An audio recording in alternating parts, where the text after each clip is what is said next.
Welcome, everyone. Today is Tuesday, May 10th, 2022. Welcome to the meeting of the Carrboro Town Council. Appreciate seeing so many faces here today. We have a soundtrack behind us, as many of you hear, and so I'll ask those of you who speak tonight to be sure to use your microphones, as usual. All right.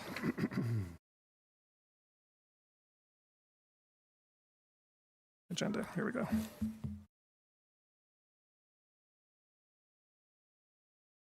I'll just note before we get started that Randy Haven O'Donnell let us know that she's under the weather tonight, so she won't be joining us, and certainly hope she feels better soon. And we'll start, like we always do, with a reading by our Poet Laureate, Fred Joyner. Welcome up, Fred.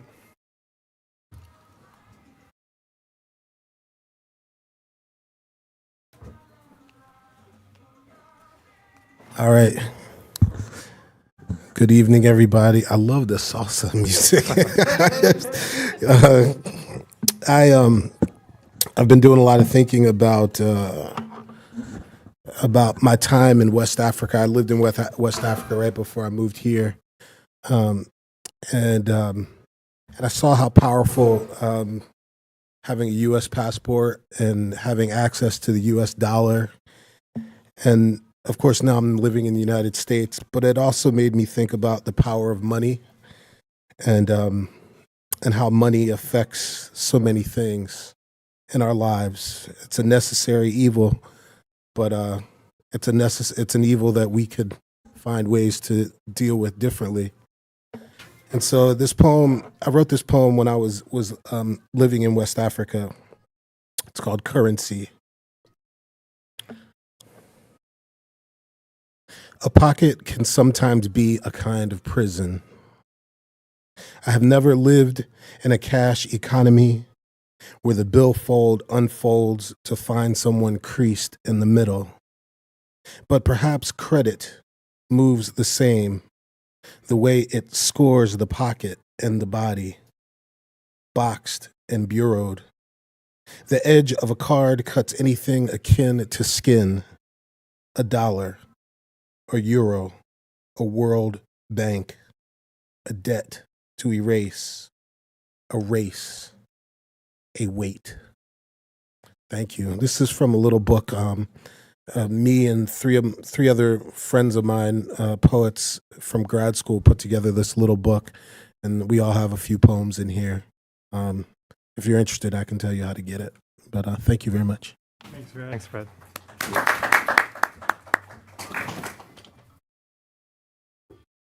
All right, I have a couple of proclamations to share tonight, and kind of decided that these kind of proclamations are my favorite for the time being because they let me say some appreciative words about town employees. And so I'm going to start with a proclamation of Public Works Week, and I think we have Daniel Snipes from Public Works here if you'd like to join me, Daniel.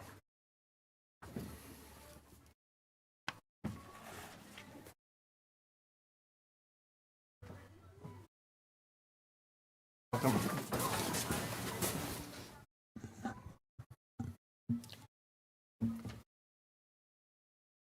As I said, this is a proclamation for Public Works Week. Whereas this year marks the 62nd annual observance of National Public Works Week, and the theme of this year's observance is Ready and Resilient, highlighting the ability of public works professionals to perform regular public works duties and react as first responders during national disasters and overcome trials in the field. And whereas Carrboro Public Works makes important contributions to the community's well-being by providing reliable solid waste collection, loose leaf collection, street, greenway, and right-of-way maintenance, snow removal, stormwater facility maintenance, mowing and landscaping of town properties, tree trimming and removal, ball field preparation and maintenance, facility maintenance, vehicle and equipment maintenance, cemetery maintenance and burials, and more. And whereas these services could not be provided without the department's 35 dedicated employees, half of whom joined the town in just the last 5 years, 10 of whom have reached up to 15 years of service, 4 of whom have reached up to 25 years of service, and another 4 of whom have achieved more than 25 years of service. And whereas the accomplishments of Carrboro Public Works in the past year include implementing a new bi-monthly bulk item collection route to improve customer service and efficiency. I have some friends who have already taken advantage of that. Completing sidewalk repairs, including ADA accessible pedestrian improvements.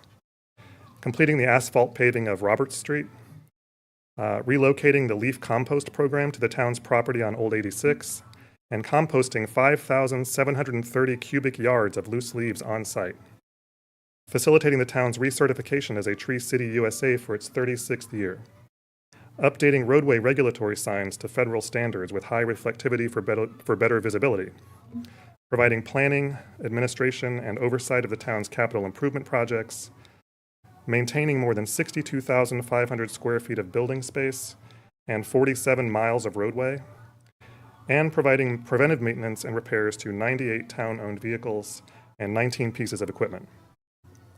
And whereas in the most recent biennial community survey, Carrboro Public Works earned residents' highest ratings of satisfaction, with 91% of residents indicating they were satisfied or very satisfied with the department's services. And whereas throughout the COVID-19 pandemic, Public Works employees have continued to perform the essential services that enable the town to function. Now, therefore, I, Damon Siles, Mayor of the town of Carrboro, North Carolina, do hereby proclaim the week of May 15th through May 21st, that's next week, as Public Works Week in Carrboro. I encourage all residents to thank and celebrate the town's Public Works employees and to recognize the importance of Public Works professionals and Public Works programs for protecting our health, safety, and quality of life and making Carrboro a great place to live. This the 10th day of May, 2022. Woo! And Daniel Snipes is, I believe, acting director of the Public Works Department here in Carrboro. So I especially wanted to appreciate Daniel for stepping up into that role this year and for your leadership in that department. Thank you, sir. I have a copy of the proclamation for you, Daniel. I don't know if you wanted to say any words, but... No. Yeah. Well, I will say, like I said, he's talked about the group effort that we have down there, and it's not just myself, but it is, we have a great group of staff that takes care of all these services. So if it wasn't for them, we couldn't be standing up here. So thank you. Thank you, Daniel.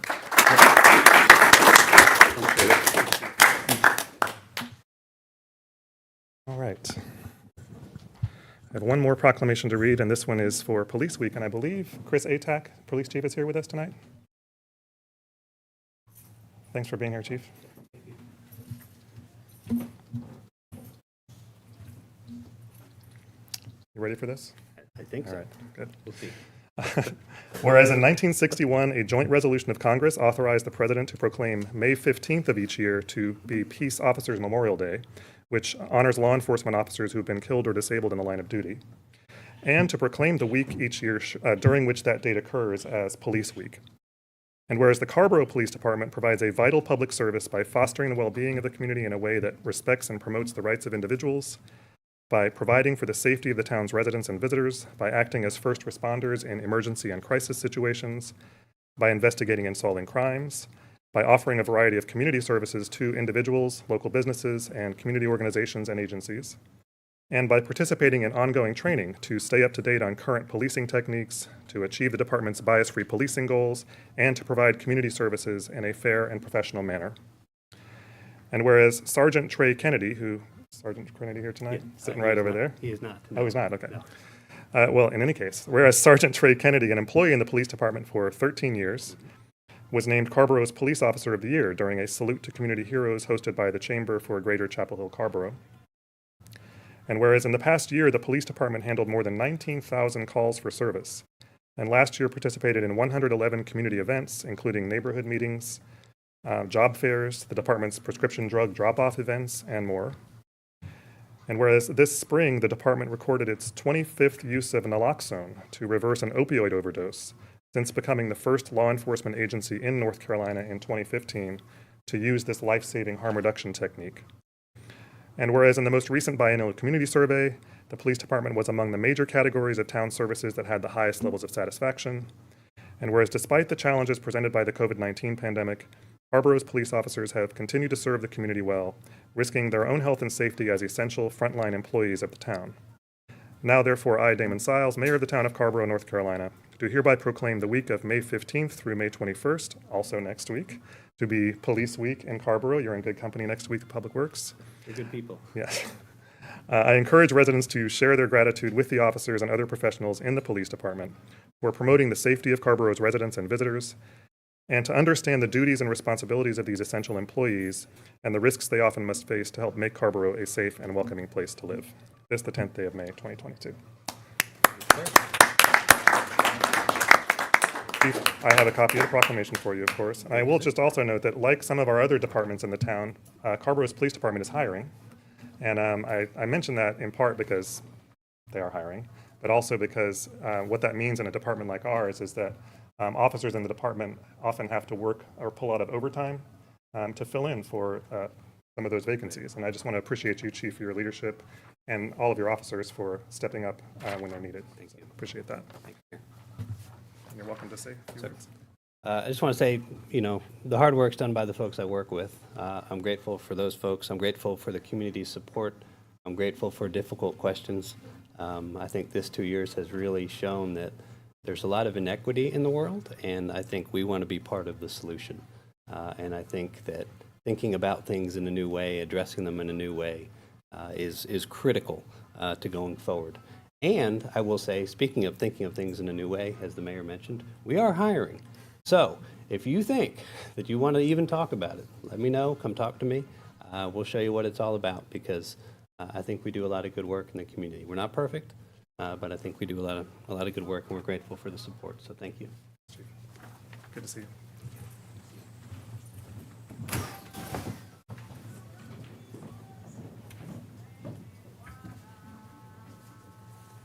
All right, thanks to both Daniel and Chief Atack for being here tonight. Okay. Sammy, I believe you were bringing forward a resolution tonight, is that right? Yeah, but I think there's some people who want to speak first. Thank you, Damon. Appreciate it. Okay. Is it on that topic? Yeah, they're gonna as part of public comment. Okay. Thank you. I do have several people signed up to speak during our public comment period. These are on matters that are not on our printed agenda tonight, so I'll start with those folks, and then other folks who have signed up on some matters that are on our agenda for later tonight. So I'm going to just go in the order that I have folks listed, and I'll start with Soteria Shepperson. Soteria?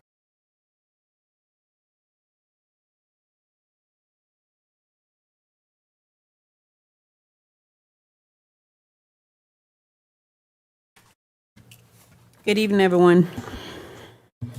You can respond back. Good evening. Oh, okay. My I'll church just- girl come out now. And so, Terry, I'll just say for everyone's benefit, as I usually do, kind of the reminder is we do ask folks to keep their comments to about 3 minutes, and I'll start a timer and, start to give you weird hand signals when the time starts to approach. But Awesome. You didn't start while you were talking, though, did you? I did not. Oh, all right.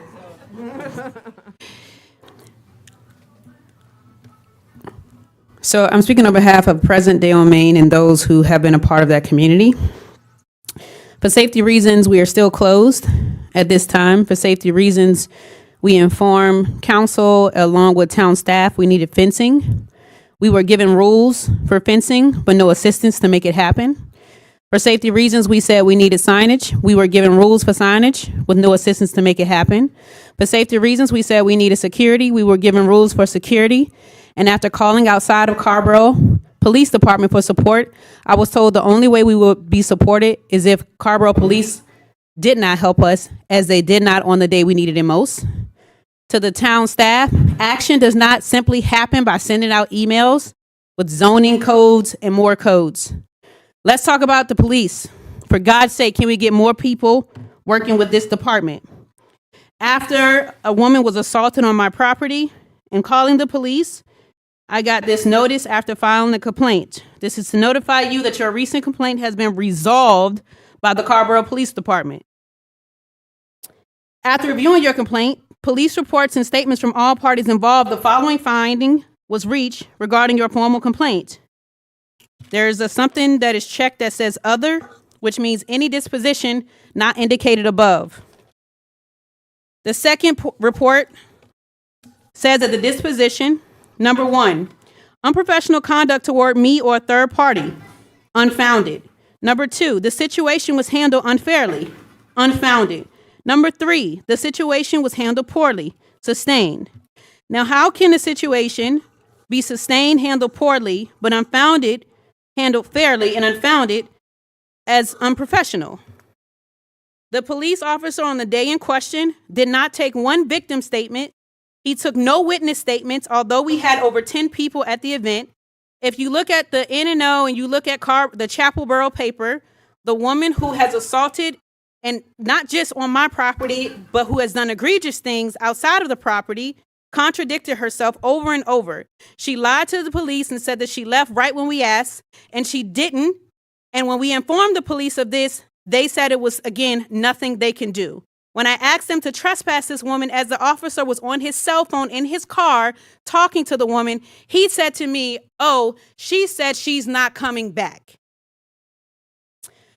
We informed the police again that she lied. Nothing has happened. I have no clue what is going on with the officer internally because they keep telling me I can't see those reports. We are still waiting on information on how to become a public-private or private-public partnership with the town. Here is some low-hanging fruit. Would the town be willing to at least re-gravel the lot that has continued to have people trespassing since we've been closed? They moved cones. They have continued to sit outside. And as recent as this Sunday, we had people who trespassed who did not move when I asked, but moved when my white wife asked. But you want me to stay here.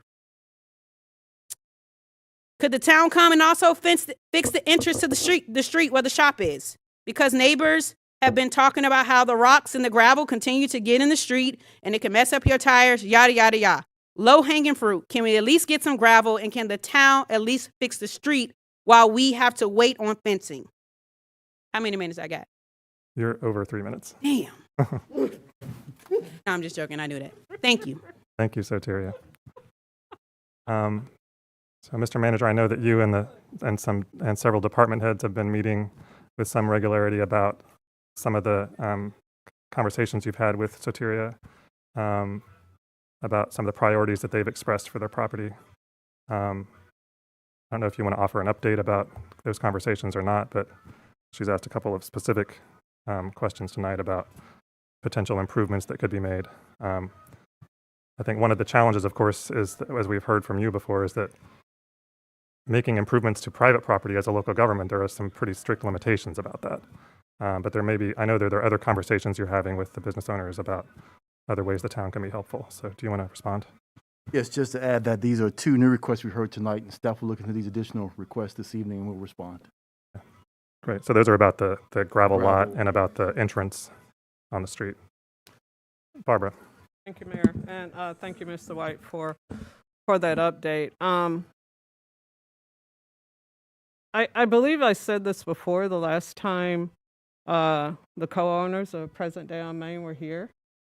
I know that they are exhausted, and what I'm hearing is they are getting a lot of check boxes and emails, which from what I'm hearing from them is not helpful.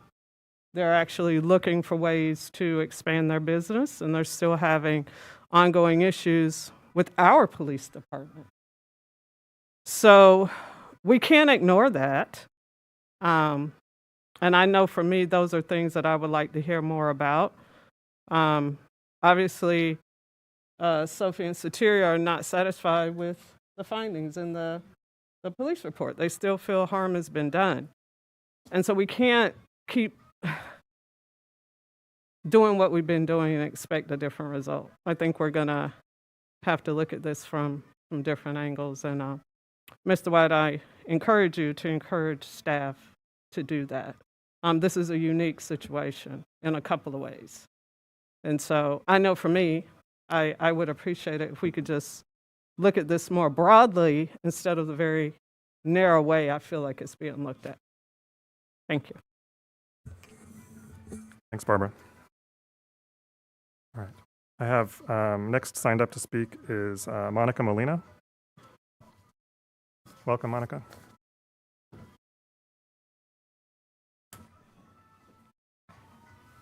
Good evening, everybody. My name is Monica Molina, and I manage a small business in Carrboro. And I was just here for two reasons. First, to stand in support and give some energy to the women from Present Day on Main. But I also wanted to say that as a leader of a small business, it's important for me to understand more about the policing policies in the community that we operate and how the criminal legal system works here. We had a small incident at the business on Friday or Saturday night, and it didn't even occur to my staff to call the police about it, which is very concerning to me that somebody threw a glass at the stairs of another business neighboring us. And, when I asked about it, they just cleaned up the glass and kept it moving. And I want to be able to communicate to them that if something happens on property, that they need to call the police, and here's why. But based on, learning about the situation over at present day, I want to make sure that I can effectively communicate with them what the policies are and that sort of thing. So I just offered to get involved and, communicate with our public servants and do whatever I can. I'd like to cede the rest of my time to Soteria if there's any left. Thank you, Monica. And I would definitely thanks for letting us know about that incident. I definitely encourage you to be a part of that communication with our professionals in the police department. I think they'd be happy, I'm assuming, to meet with you and talk through how your employees can deal with situations like that. All right, next up I have Sophie Superman.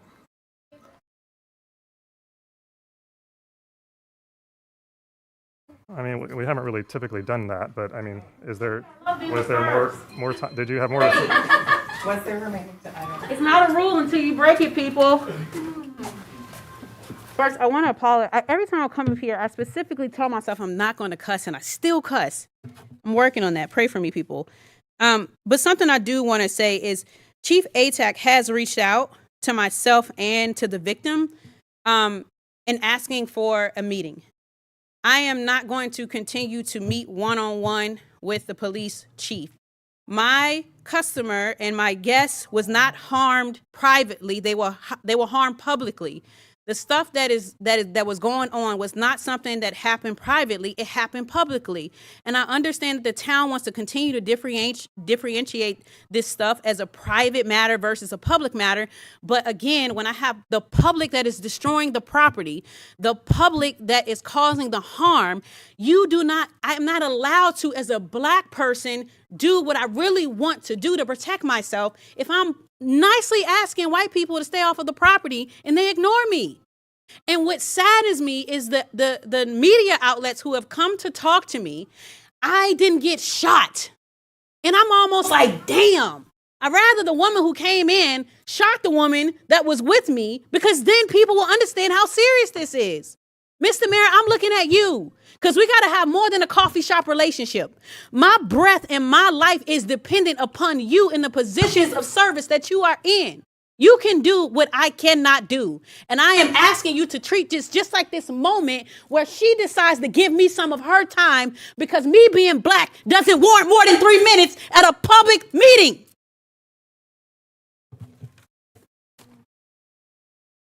Thank you, Soteria. Mayor, it's real brief. Yes, ma'am. Thank you. So what I didn't say earlier, and I think everyone's aware, this is one of our BIPOC businesses. We don't have a lot of BIPOC businesses in Carrboro. And so, I mean, this is really one that we should be willing and need to work on keeping here in town. I know I've missed them being open. It was a very warm, inclusive, welcoming space. Great place to get coffee or piece of cake, all that. I miss all of that. And so I'm going to need us to do better, because I feel like we can't. It's a unique situation, and I say that again. And so since it's so unique, what we normally do probably is not going to work in this scenario. So, Mr. Town Manager, just asking you to work with staff and see if we can do more for this business. Thank you. Thank you, Mayor. Barbara. Next up is Sophie Superman.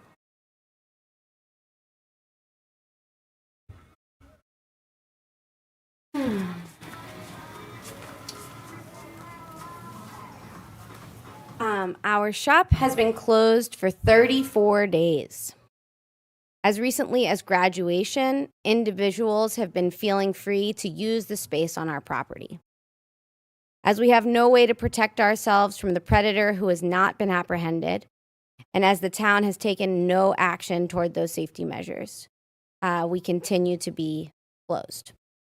Improvements, as Soteria said, can't be made via email. We are looking to be on your agenda for a conditional use permit in the next 6 weeks that will allow us to build safety in numbers while we move through an expedited rezoning process. Thank you.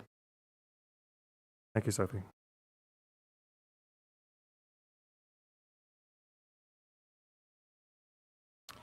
Next on the list is Reverend Gina Barrow.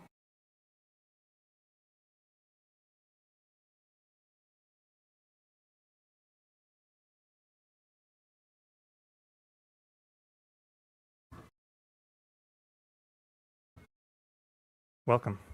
Thank you. I'm the one you have to worry about. I'm not used to talking 3 minutes. Y'all know how preachers are. My family and I moved here during the pandemic. I mean, when everything was still pretty well shut down. So we haven't been here quite 2 years yet. I'm the pastor at Carrboro United Methodist Church. I was thrilled to be appointed to a church in Carrboro, North Carolina. I went to Duke University a few years back, and Carrboro became a place that I could come over to a coffee shop. It wasn't present day at that time, but it was a place I could come over and just feel relaxed and feel like I belonged, and somewhere I felt very comfortable to be, to write, and to work. So moving to Carrboro and coming in the month of June during Pride Month and seeing rainbow flags on government buildings, seeing huge Black Lives Matter painted on community buildings did my heart so good. And we breathed and said, yes, this is the place where we belong. And so my husband and I and our son are thrilled to be here. Not long ago, I saw on Facebook that a coffee shop that I've come to like a lot had shut down for a while because of an incident that happened there, and that the owners were not feeling comfortable. And so I reached out to them to see how they were doing, to offer them some spiritual support, and to see if I might be present with them if they came to a town meeting. And so that's why I'm here tonight. I just want to say, I was so happy to be here because I thought, you know, we've seen a lot of bad press over the last few years, especially about police, especially when it comes to Black lives. And I thought in Carrboro, that probably won't be a thing, right? This is Carrboro, North Carolina. And I know that we don't label everybody over what some people have done. So I'm not labeling you guys over what some people have done. Please hear me. I'm just asking tonight, they don't feel safe. There's something wrong with that. They should feel safe, and we should be able to have this beautiful coffee shop open here in this community. So, as I believe as Barbara has said tonight, we got to figure out something to do to make them feel safe, to ensure that as best we can. So I'm asking, I'm echoing what you've said tonight. Let's figure out what that can be, what we can do. Y'all can figure it out. I know you can. You can be there for them. We can do something for a business in this community. We need our businesses. And we need our people here, all our people, to be safe. Thank you. Thank you, Reverend. Hang on. For your information, that was exactly 3 minutes. So. Don't tell my church that. Please don't tell my church that. Lord help me, they'll have the time clock on me Sunday. All right, Mr. Manager, I think just want to first of all acknowledge the ongoing work that you've been doing with your department heads to work through the list of priorities that we've heard about tonight, including these two additional very specific items that you've heard about tonight. And we'll look forward to learning more from you as you continue that work. Thank you. Mayor Duke, can I? Yes, Danny. This has been really heavily on my mind, and it's really important to me. And it's a difficult situation. As Sophie and Soteria have brought up, Black business is an exceptional circumstance in Carrboro, and support for Black business for a town that has the racial equity goals that we have is going to require exceptional circumstances. That is all true and present here. I want to really thank Trish and the Planning, Zoning, Inspections Department, who are shorthanded and are doing a really hard job of trying to come to exceptional circumstances shorthanded. And so, to the extent that we are able to afford our staff some patience, I do really want us to urge that. My understanding is that we have some significant legal barriers to these particular requests that our town is working really hard on trying to find models that can satisfy them.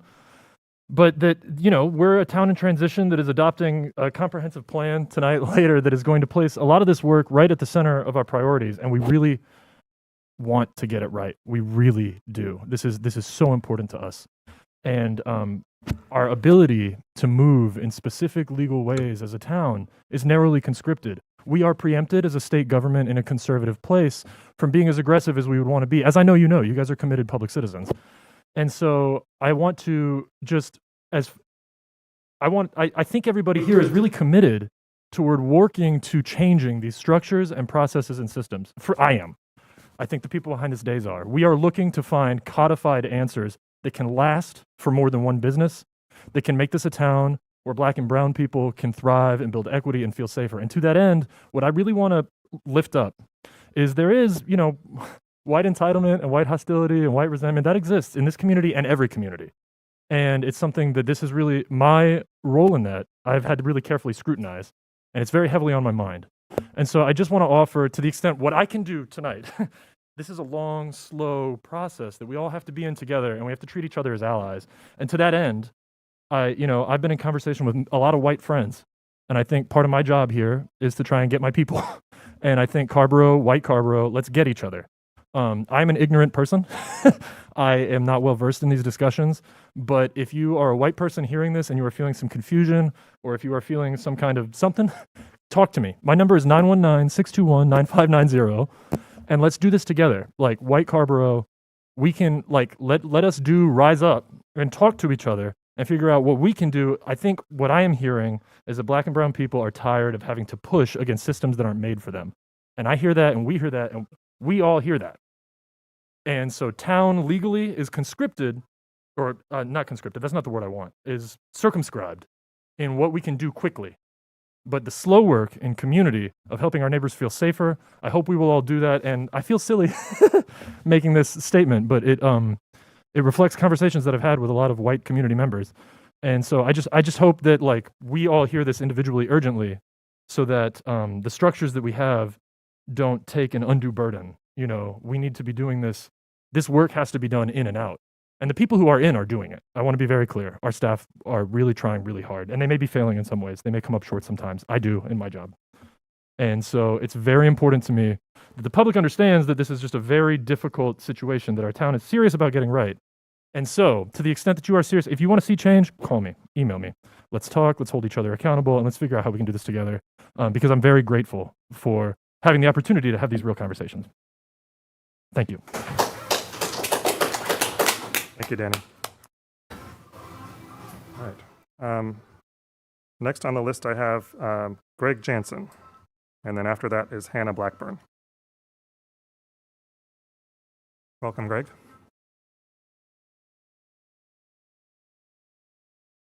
Hi. Greg Jansen, 177 Viburnum Way. I'm here to read proposed resolution against super PACs and for democracy. Whereas democratic systems of government are foundational to self-determination and self-governance by and for the people, and whereas in 2010, the United States Supreme Court issued its decision on Citizens United versus Federal Election Commission, holding that independent spending on elections by corporations and artificial entities could not be limited by government regulations. And whereas on January 17th, the Carrboro Board of Aldermen passed a resolution on corporate personhood, supporting an amendment to the Constitution to provide that corporations and other artificial entities are not entitled to the protections or rights of natural persons. Whereas super PACs are independent, expenditure-only political action committees that may engage in unlimited political spending independently of campaigns. And whereas super PACs are an outgrowth of the Citizens United versus Federal Election Commission 2010 ruling. And whereas the biggest congressional primary independent expenditure in North Carolina history is happening now in the 2022 Democratic primary for North Carolina 4th District, U.S. congressional seat, surpassing by almost 3 times the 2002 North Carolina District 1, and by more than 22 times the next largest spend, the North Carolina 9 in 2020. Whereas the disproportionate amounts of super PAC spending can significantly determine the outcome of elections, and whereas super PAC spending overwhelms grassroots participation, a cherished value in Carrboro, and makes a mockery of the principle of one person, one vote. And whereas on February 18th, Congressman David Price, as vice chair of the Democracy Reform Task Force, introduced 2 campaign finance reform bills that aim to restrain the outsized influence of super PACs and enhance transparency for political advertisements, including on digital platforms, saying that super PACs exacerbate corporate and dark money influence and dilute the power of ordinary voters. Therefore, be it resolved that the Carrboro Town Council reaffirms its belief that the sanctity of our election system must be safeguarded against the influence of super PACs. And be it further resolved, the Carrboro Town Council condemns the outsized and undemocratic super PAC spending in the North Carolina 4th U.S. Congressional District, a safe blue district. Be it further resolved, the Carrboro Town Council is thankful for Congressman Price's introduction in 2021 of the Stop Super PAC Candidate Coordination Act and the Stand By Every Ad Act, and encourages his successor to continue his work. So that's the text. It's an issue I feel strongly about, and I hope you'll consider. Thank you for reading that, Greg. Yes. Thanks, Greg. Next up, I have Hannah Blackburn. Welcome.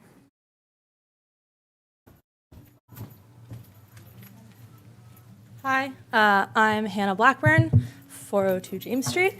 I grew up here. I went to Chapel High School with Susan's daughter. I now teach at Orange High School, and I'm a math teacher. I'm here in support of the resolution that was just read, and since I'm a math teacher, I want to somehow link all the good information with a little lesson. So let's say that you have $100. Wealth in this country grows by percents every year. So if every year you earn 5%, you have $5 more the next year. If you start out with $1, you have 5 more cents. So the involvement of big money in politics is an equity issue. It's not just an issue of like small government versus this big national agenda. It's also the fact that those super PACs are driven by those who have accumulated wealth over the history of this country, which is an inequitable group. We know the history of this country and who gets to generate wealth. And so the investment that can be made by a super PAC driven by the interests of those people who have been able to build up wealth will not represent the diversity of the country. It will not represent, as was stated, the one person, one vote, and the grassroots principles that this town cares a lot about. As we heard, our former congressman in this district did a great job of fighting against super PACs and for more grassroots politics. And so I hope that tonight we continue that and state our support as a town. Thank you. Thank you, Hannah. Thank you, Hannah.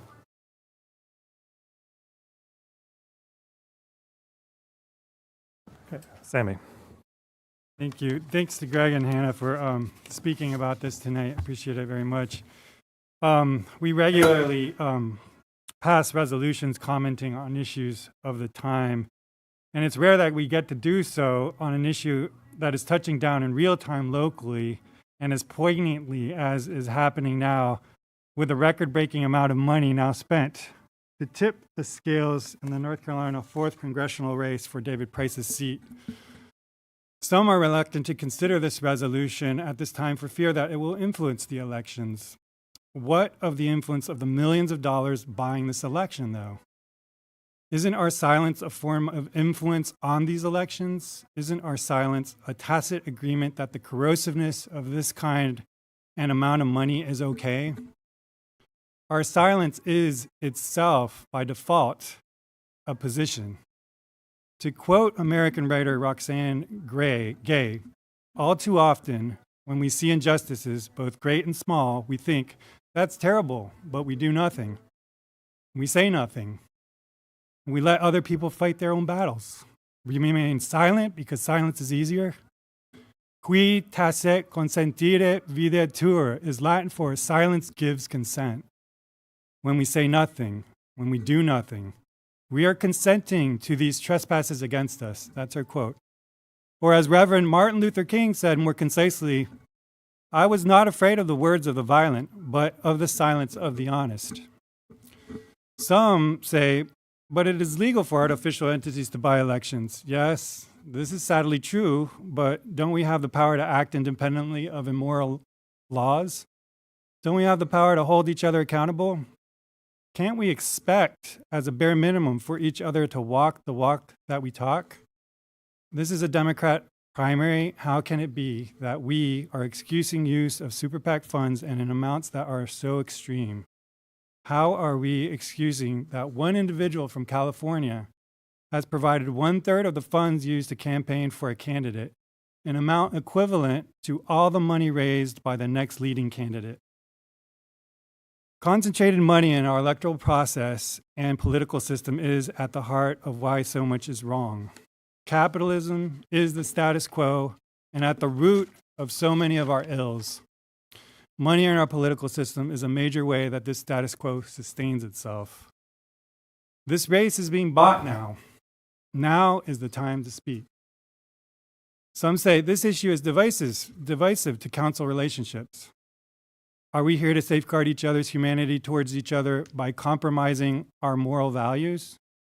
No, I believe we are stronger than that. We need to disagree. We need to debate. We need to grapple with difficult issues. We need to be able to be human towards each other despite our policy and moral disagreements. We need to be real and do things differently.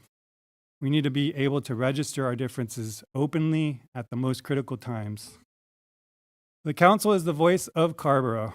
To my fellow council members, please put aside who your preferred candidates are, who you have endorsed, who you are committed to as an individual with council member or mayor as title. Instead, please look at the issue in terms of how we feel this town stands on the question of democracy in this moment.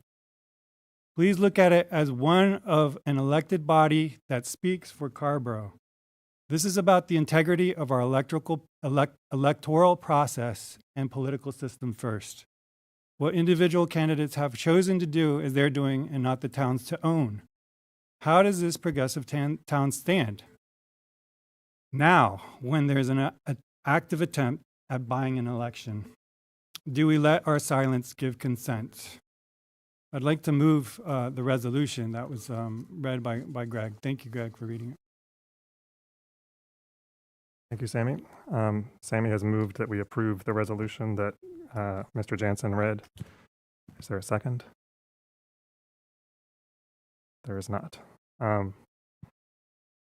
will just say that my own concern with a resolution of this kind and the context in which it's being raised, and I think for transparency's sake, Sammy, it would be fair for you to note that you wrote the resolution. Yeah, I wrote the resolution. Is that whether intentional or not, this resolution would have the effect of pulling the town the town council as a governing body of a municipality into an ongoing local election contest. And that is not a place where I think the town council or the town ought to be pulled. So while I appreciate you bringing the topic before us and speaking openly about it publicly in your role as a community leader, I don't think it's appropriate use of the town council or your colleagues to effectively use a resolution like this to uplift one candidate and take a swipe at another in our official role as a governing body of a town. And so that's what concerns me about it. The resolution has been moved. I haven't heard a second. And so the motion Can I fails. respond to that, Damon? Respond, but we're going to have to move on. Of course. So, you know, as I mentioned, this isn't about a specific candidate. This is about the sanctity of our electoral process. And if we as a town council can't speak to it as a problem, then what are we doing? I mean, we depend on our representation in the federal government to make sure we have the funds to do all the work that we do as a town council. We have a situation where we've assessed that our climate action plan would cost us 100% of our budget over 10 years.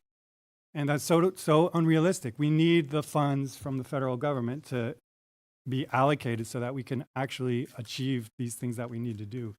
So it's perfectly, in my opinion, appropriate for us to speak about the sanctity of this democratic system by which we depend on to do our work as a town and as a town council. And that it's within that context that I presented this resolution tonight, not in favor of one candidate or the other. That is independent. It's about the process and about our political system. We've had a motion on the resolution, fails for lack of a second, and we'll move on with the agenda. Thank you, Sammy. Next item on the agenda is announcement of upcoming meetings. Mr. Clerk. Good evening, Mayor and Council. I have a few announcements here. First one is the Arts Committee meeting will be May 11th at 6 p.m., and that is held virtually. The Economic Sustainability Commission meeting will be May 11th at 6 p.m. That meeting will be held at Town Hall in person. Stormwater Advisory Commission meeting, May 12th at 6:30, and that is virtual. And then just as a reminder, next week's council meeting is canceled due to the election. So that's all I have. Thanks very much, Wesley. I'll just note that there is a meeting of the Durham Chapel Hill Carrboro Metropolitan Planning Organization Board tomorrow, which is starting a little earlier than usual, 8:30. And if there are other upcoming town meetings that folks want to let us know about, this is the time. Susan. The Economic Sustainability Commission meeting on Wednesday night is extended up for the previous meeting that got canceled, so that will be 6 to 8 o'clock. Thank you, Susan. I'm realizing now that we flipped some agenda items, but I think we'll be okay. We've had public comment on matters not on the agenda. And so, Mr. Manager, we'll proceed with the consent agenda, please. Thank you, Mayor. The one item on the consent agenda is the Carrboro Poet Laureate and Carrboro Music Festival Musicians Honoraria. The purpose of the agenda item is to request that the Town Council increase the honorarium for the Carrboro Poet Laureate and to adopt an honorarium for musicians performing at the Carrboro Music Festival. Thank you. So this is an item that's on our consent agenda, but I did want to note, so what that means for folks listening is normally that means we would just sort of proceed, approve the item without kind of discussion. But I want to note we do have a member of the public here to speak on this item and would certainly give him a chance to do that. So Jonathan Bird, please come up. And welcome.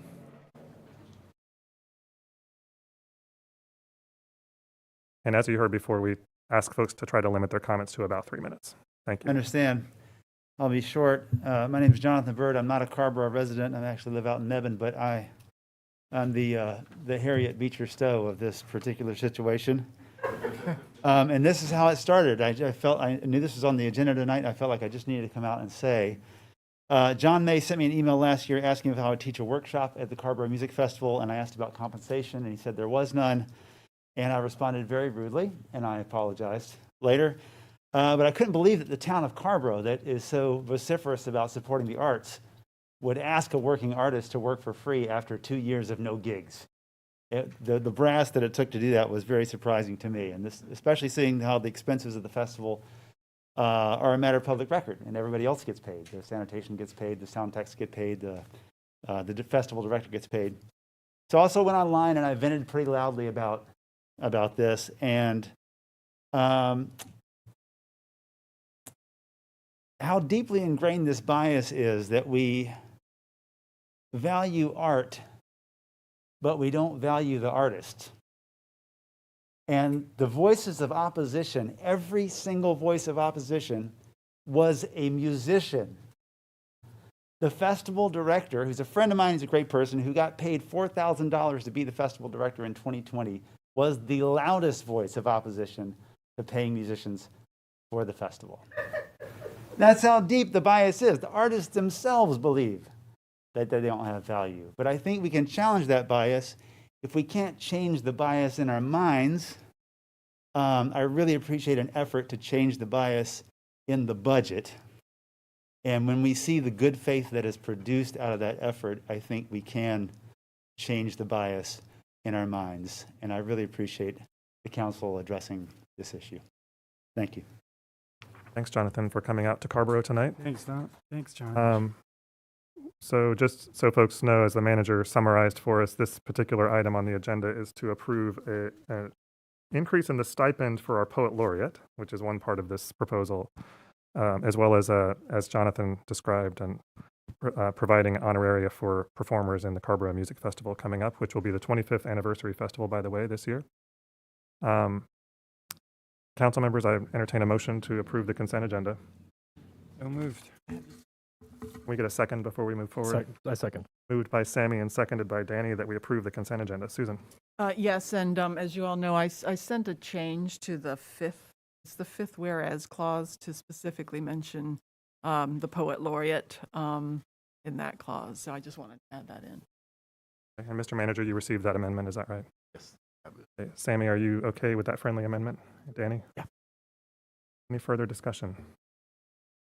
Danny? I do just want to thank Jonathan for his points and just know that town has taken this to heart. And our hope is that in starting to pay artists in this way with a central event like this can become a more load-bearing thing for our town. We believe very much that contributing to the economy in a mutual way is how we can grow town around these things like that. So your advocacy has not gone unnoticed here, and it's very much appreciated. And we're very, very excited to make this the festival that it ought to be for the people who put it on.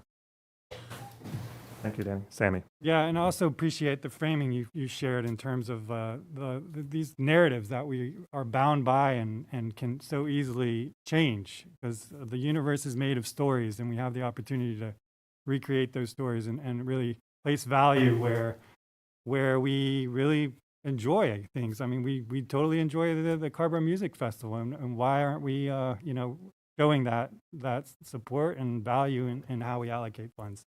So thank you. I'm sorry. I have a question. Mayor. Yes, Barbara?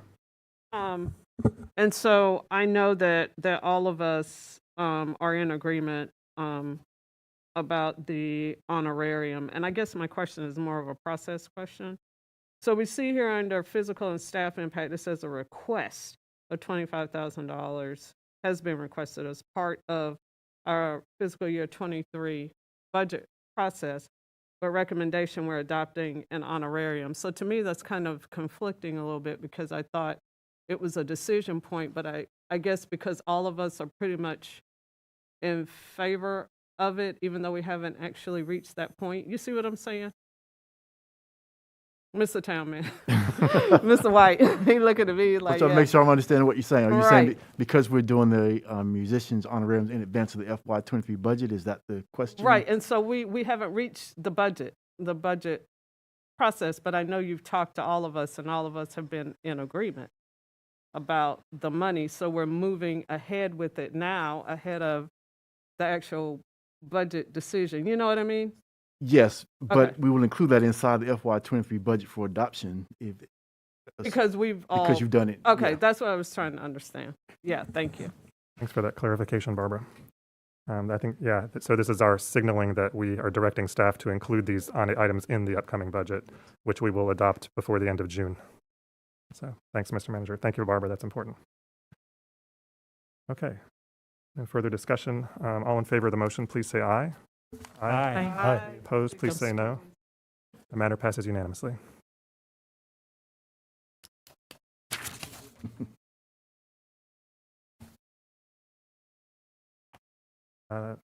Mr. Manager, next item, please. Under other matters, the first item is the Orange County Community Remembrance Coalition Historical Marker honoring Manly Macaulay. The purpose of this agenda item is for the Town Council to consider approving the installation of a historical marker in the vicinity of Town Hall to recognize Manly Macaulay, who was a lynching victim in Orange County. This request is being made on behalf of the Orange County Community Remembrance Coalition, and Diane Robertson, committee co-chair, will make the presentation. And there is a resolution with this item. Diane, welcome. It's good to see you in person. Thank you. Had no idea I was coming to such an interesting meeting. I'll be back.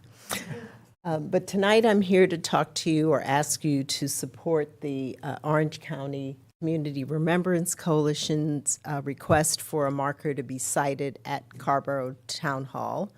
I think probably most of you know about the Orange County Remembrance Committee or have been to an event that we've hosted over the last several years. So this is not new information, but we are finally here with a specific request that I'm pretty sure will get, aside from the other issues tonight, unanimous support.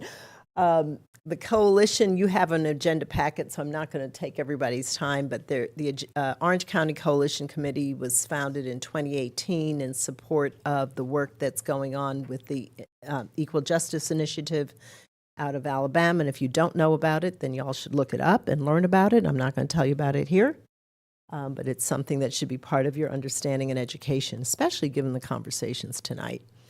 So that initiative is going on in our county as it is in many counties across the country and in North Carolina. Next slide. So the Equal Justice Initiative started by Brian Stevenson. If you have not listened to his TED Talk, you should. He started this initiative to acknowledge the era of terrorism, racial terrorism that existed in the United States, particularly in the South and including North Carolina. And when they first started, am I limited to 3 minutes too? You're part of an official Okay, presentation. all right, good. When it first began, their thought was that these monuments would be made and everyone in the country would want them and they would put them up in their towns and they would be happy to have them. And very quickly he decided and understood with council that unless a community worked for them, wanted them, and understood them, they would not be cared for and protected. So this program that we are a part of is to create education, understanding, and investment of the community that is taking on the monuments. And they're only going in communities where acts of racial terrorism occurred.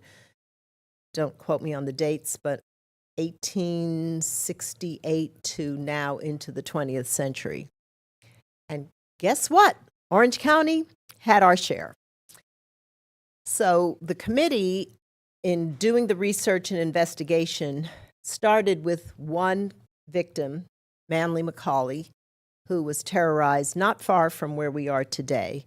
And the research on his experience, or the experience of the whole community, has been done. There's been a soil collection, which is, there are steps that you have to do in order to receive this monument.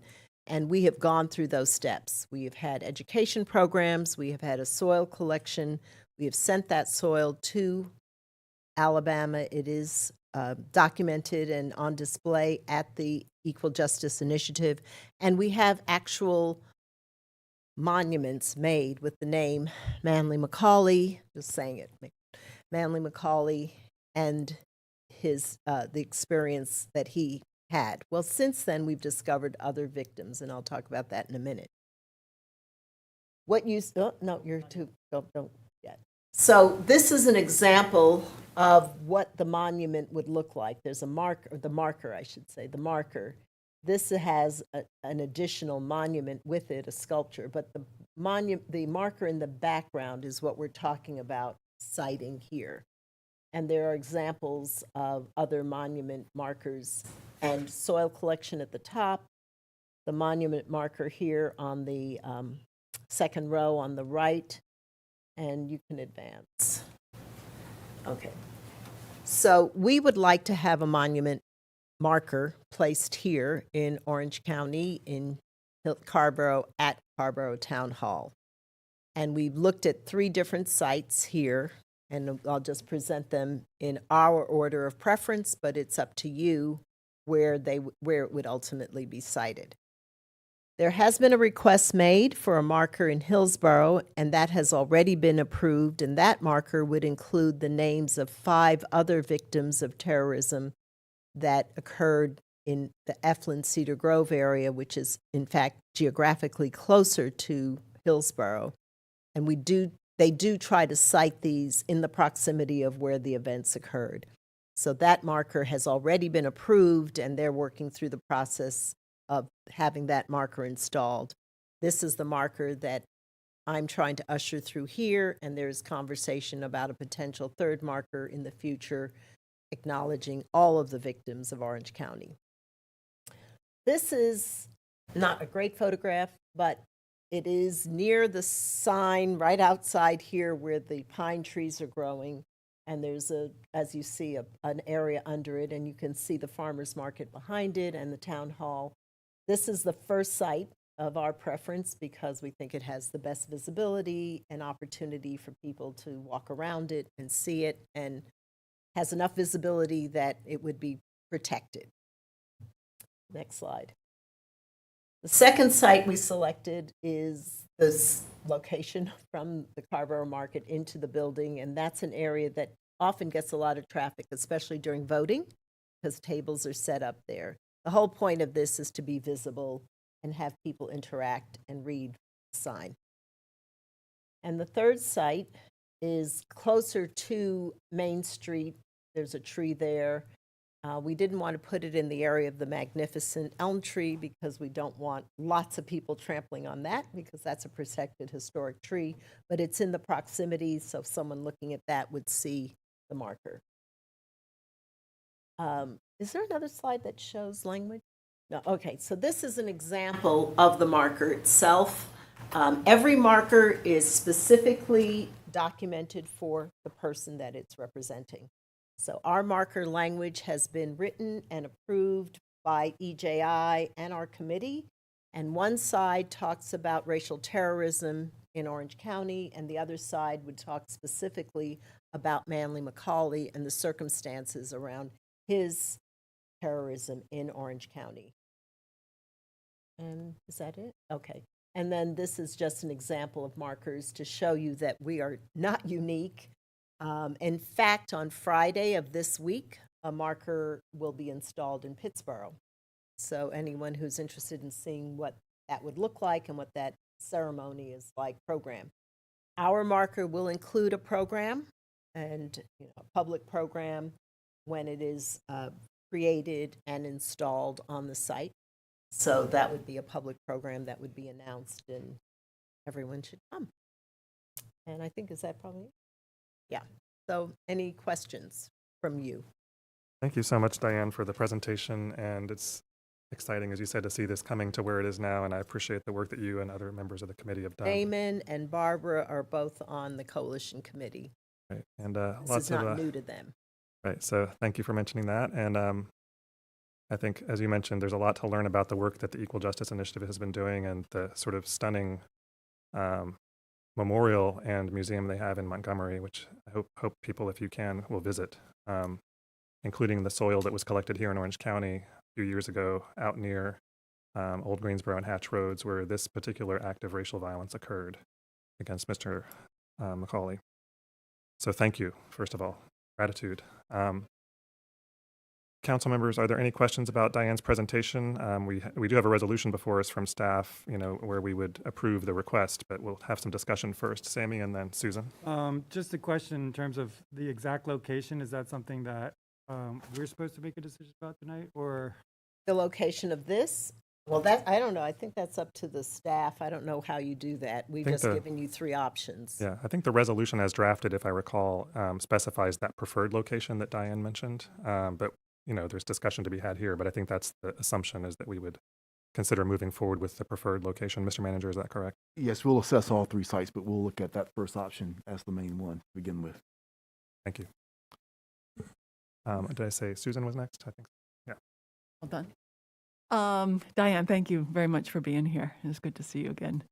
I did have a few questions. So as best we can tell, Manly Macaulay is the only person who was lynched from Carrboro, and the others are in the Eflin area. That we know of. When we first started this, we only knew about Manly Macaulay. And so over the course of time, we have actually learned about others. So for now, we know of 6 victims. Manly McCauley, as I said, out 54 toward Hatch Road, and then 5 other victims that were terrorized in the Hillsborough, Cedar Grove area. Mhm. All men that we know of. Mhm. I don't know if this would factor into the location, but I was actually hoping that we could have a very small budget to have some kind of landscaping around the marker. And that may influence the location of the decision, of the marker. It's such an atrocity that they're just, I think by trying to have, planting flowers or what have you would be a deserving touch to this. Exactly. The only other question I had, Diane, is will we see the text on the marker before I think you actually have the text. I don't think we included it in the slides, but I think the text is in your agenda packet. And the text is has been written and revised and gone over by our committee, by EJI. Primarily written, I'd like to lift up Mike Ogle, who is a local journalist, historian, graduate of UNC, who has took this particular project on and did the research on this, and we submitted it to EJI, and they vetted it and got them. So I feel really good about the text and the language on that, and you should have that in your packet. Mm-hmm. Just to add to what Diane has shared, there is this pretty rigorous process that communities that are undertaking a project like this have to go through with EJI, where they, as Diane said, vet the language, but also they're really doing their homework on the history that the community has shared. So I think that's an important part of the process they do nationwide, not just here for us. Exactly. No, it's a very intentional and iterative process. As I said, I think when they started this, they thought, oh, we'll just plant these markers all over the country and everyone will be happy. And oh no, maybe not. Maybe we need to get the community invested in understanding what they're doing before we bring them to the community. So we have had to take the responsibility as a coalition to do the work and the learning and the understanding, and that's what we've done. Mm-hmm. Well, Diane, thank you for that important role. Thank you, Damon and Barbara, as well. But thank you. Barbara, go ahead. Yeah, and so Diane, thank you for the presentation. So is it going to start with, on October 30th, 1898, a mob of white men lynched a young black man named Manly McCauley. So it'll start out in that way. So basically all of this that we see in our agenda packet is what's going to go on the mark, just the history as we know You it. can see that some of them have more or less, but EJI makes the marker. Okay. They have a preferred vendor that creates the markers. There's obviously uniformity to the markers as they are across the country. So they create the marker once the language is approved. Got it, because all of it's right here. It says the following information will be displayed on the marker. Thank you. Barbara? Else? Any other questions for Diane or for staff? And I'll just say I appreciate also, I should mention that staff member Anita Jones-McNair, I think, worked closely with Diane on helping to move this through the process. I meant to say that. Thank you, Anita. Would you, people work behind the scenes. We don't even know who they are. Mm-hmm. Anita met with me, helped me with the presentation, all of that. Thank you, Anita. Yeah, these things don't happen magically. Thanks, Diane. Okay, council members, we have I'm sorry, Barbara, did you have a comment? No, I was going to move the resolution whenever you get finished. That's perfect. Barbara has moved the resolution, which is an attachment A, which would approve the citing of a marker, and it involves some staff evaluation, as the manager said, of the 3 sites with preference to the one that Diane mentioned in her presentation. Is there a second? By Danny. Been moved and seconded that we approve attachment A. Is there any further discussion? Very grateful. for this work and this remembrance. Right. All in favor, please say aye. Aye. Aye. Any opposed, please say no. The matter passes unanimously. Thank you again, Diane.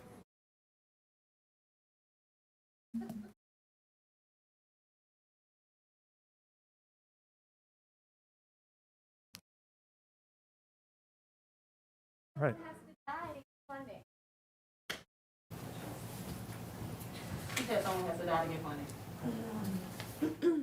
Okay, Mr. Manager.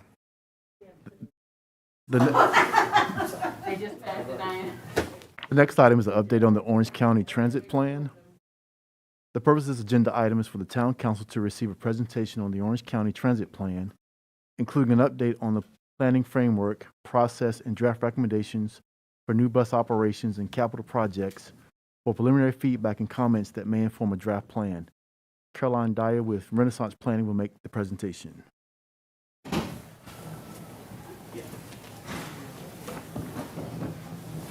She's hanging out in the back. Hey, Caroline.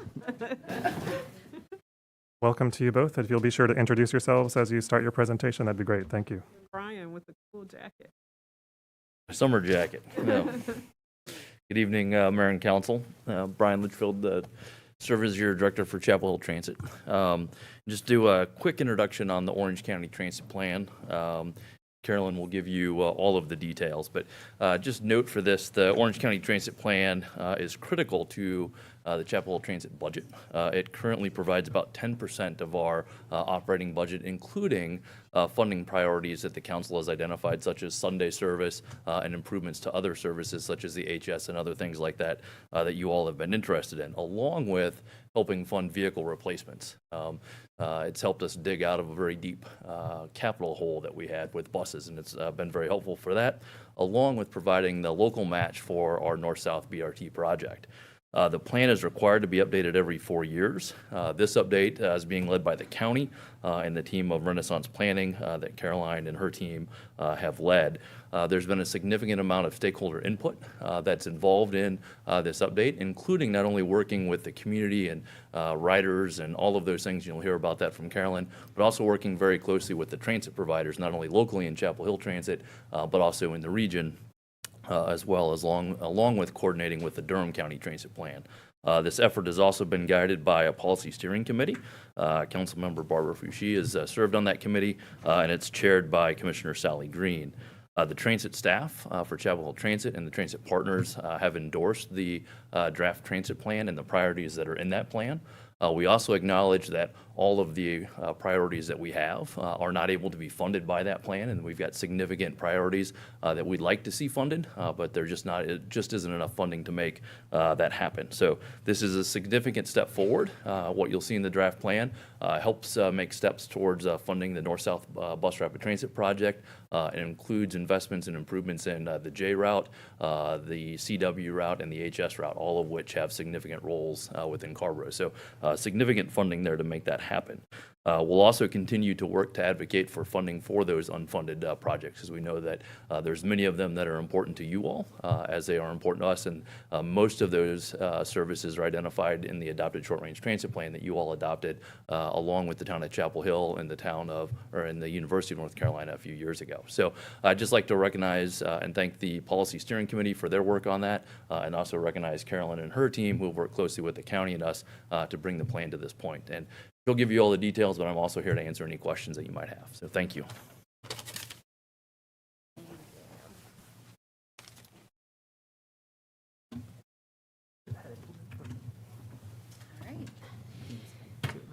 Great. Thank you. So good to be back here in person. I think the last time I was here, you were alder people. So nice to see you as council people. I'm Caroline Dwyer with Renaissance Planning. As Brian mentioned, we were the consulting team that led the planning for the Orange County Transit Plan update. We were supported by Jarrett Walker and Associates, and also by Dr. Irma McLaurin of McLaurin Solutions, who provided us with some feedback on diversity and equity and accessibility in our outreach and engagement processes. So tonight, I'm just going to give you a quick overview of the project, the schedule we've been working on, what's included in this as a transit plan update versus a full transit plan, talk to you about our engagement and outreach, describe the proposed projects that we arrived at, discuss a conceptual transit vision for what we're hoping to move towards in the future, and describe the documentation for the plan update, and then also our next steps.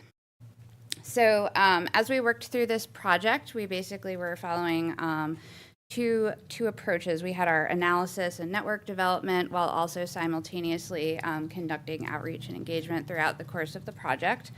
So as Brian mentioned, that engagement was multi-level. So we had our policy steering committee, we had our transit service providers, and then of course we had our public and transit riders and folks who maybe want to be transit riders.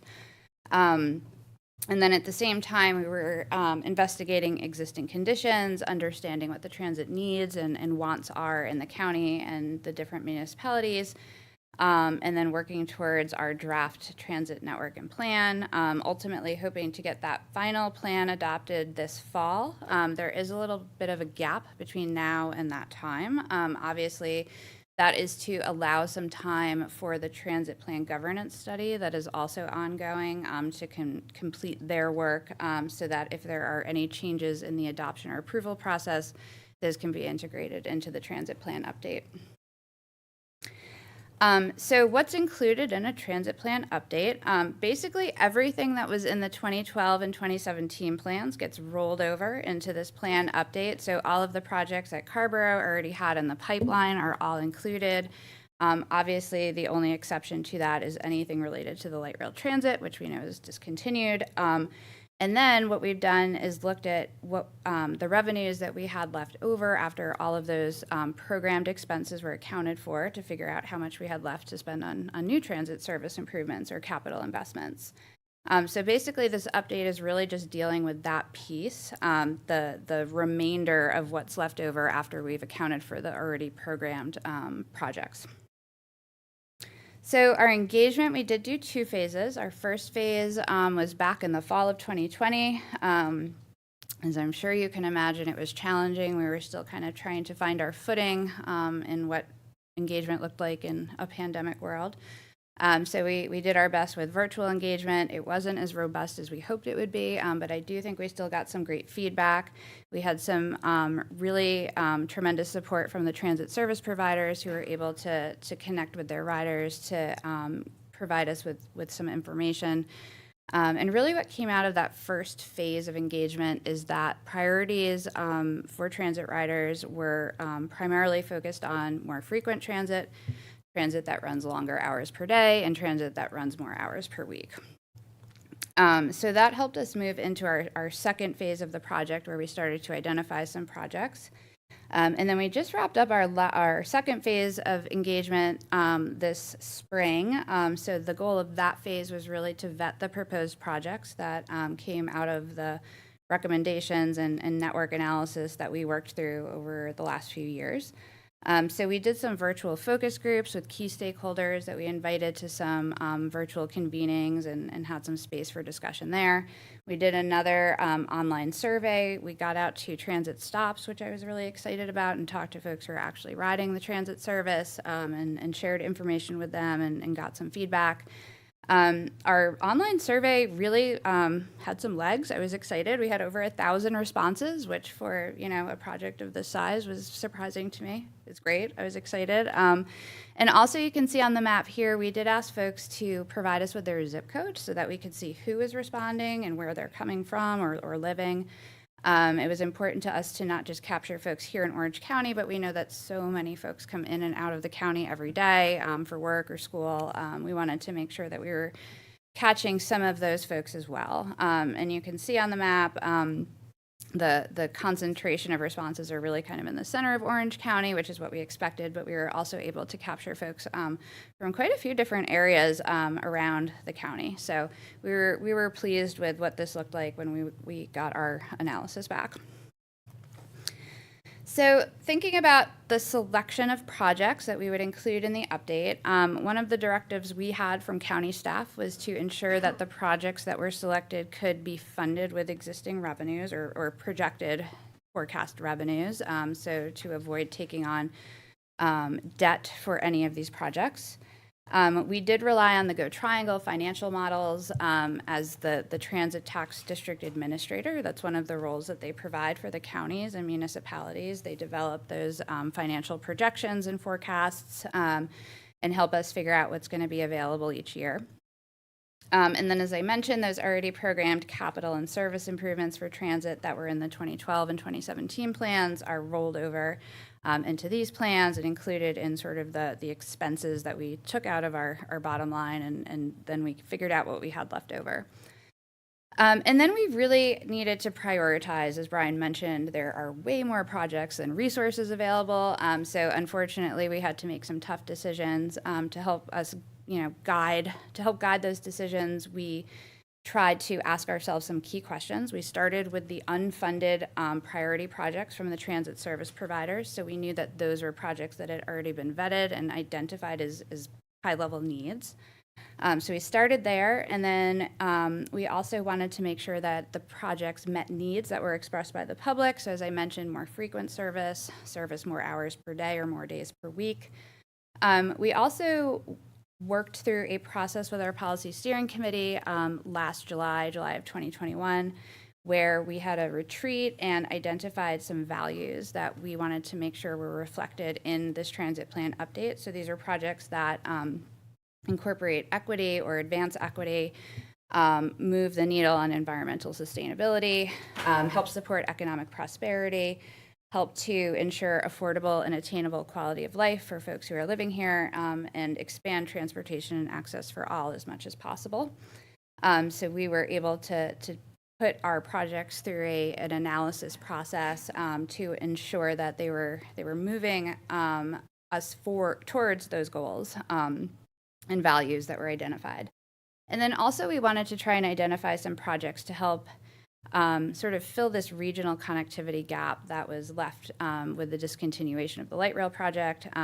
Folks moving between Orange and Durham or Orange and Wake is sort of an area of need. So trying to find projects that could help meet some of those more regional connectivity needs was something that was important. So sorry about the table. You should have all this information in your agenda packets. And we can also provide, graphics, things like that, if these are routes you're not familiar with, totally understand. But as Brian mentioned, we have 5 service improvement projects and 2 capital investment projects. The 5 service improvements, there's service improvements on the CW route, which is in Carrboro. There are improvements proposed for the HS route, which runs down Rogers Road, Eubanks Road, Homestead, through an area that currently has no weekend service. So this would provide weekend transit service, which is really exciting. So we were really glad to be able to get that project in. It would also, one of the proposed projects is also to expand Orange County Public Transportation's mobility on demand service. This was a pilot project that they had rolled out about 1.5 years ago. It's been extremely successful. And this provides transit service for people who do not currently have access to fixed route transit. It works kind of like a Uber or Lyft type service where you can request a ride. It is really kind of a lifeline service, but it is something that is better than nothing. And this would really allow that service to run more days per week, more hours per day. And they've had a lot of success with it. So happy to be able to provide some resources to help move that forward in areas where we know that folks need to travel but don't have options. And then also a service improvement project on the NS route. This is increasingly important as that project moves closer to the funding grant agreement with FTA and continues to go through scoring processes, making sure that ridership numbers on that route is definitely an important thing. So increasing the frequency will help build that ridership and ensure that that is a solid investment for the future. And then there's 3 projects that are kind of bundled into this US 15501 project package. So there's one Go Triangle route that's impacted that also currently provides service in Carrboro. And then the Chapel Hill Transit D and J routes. And there is a service consolidation to just allow the frequency on that route to be at 15-minute service all day. and also provide or extends the Chapel Hill Transit D service out to Patterson Place and just builds in some efficiencies in the transit service there, which also allows some room to provide Saturday service and Sunday service later, and decrease the wait time on between buses on some of those routes.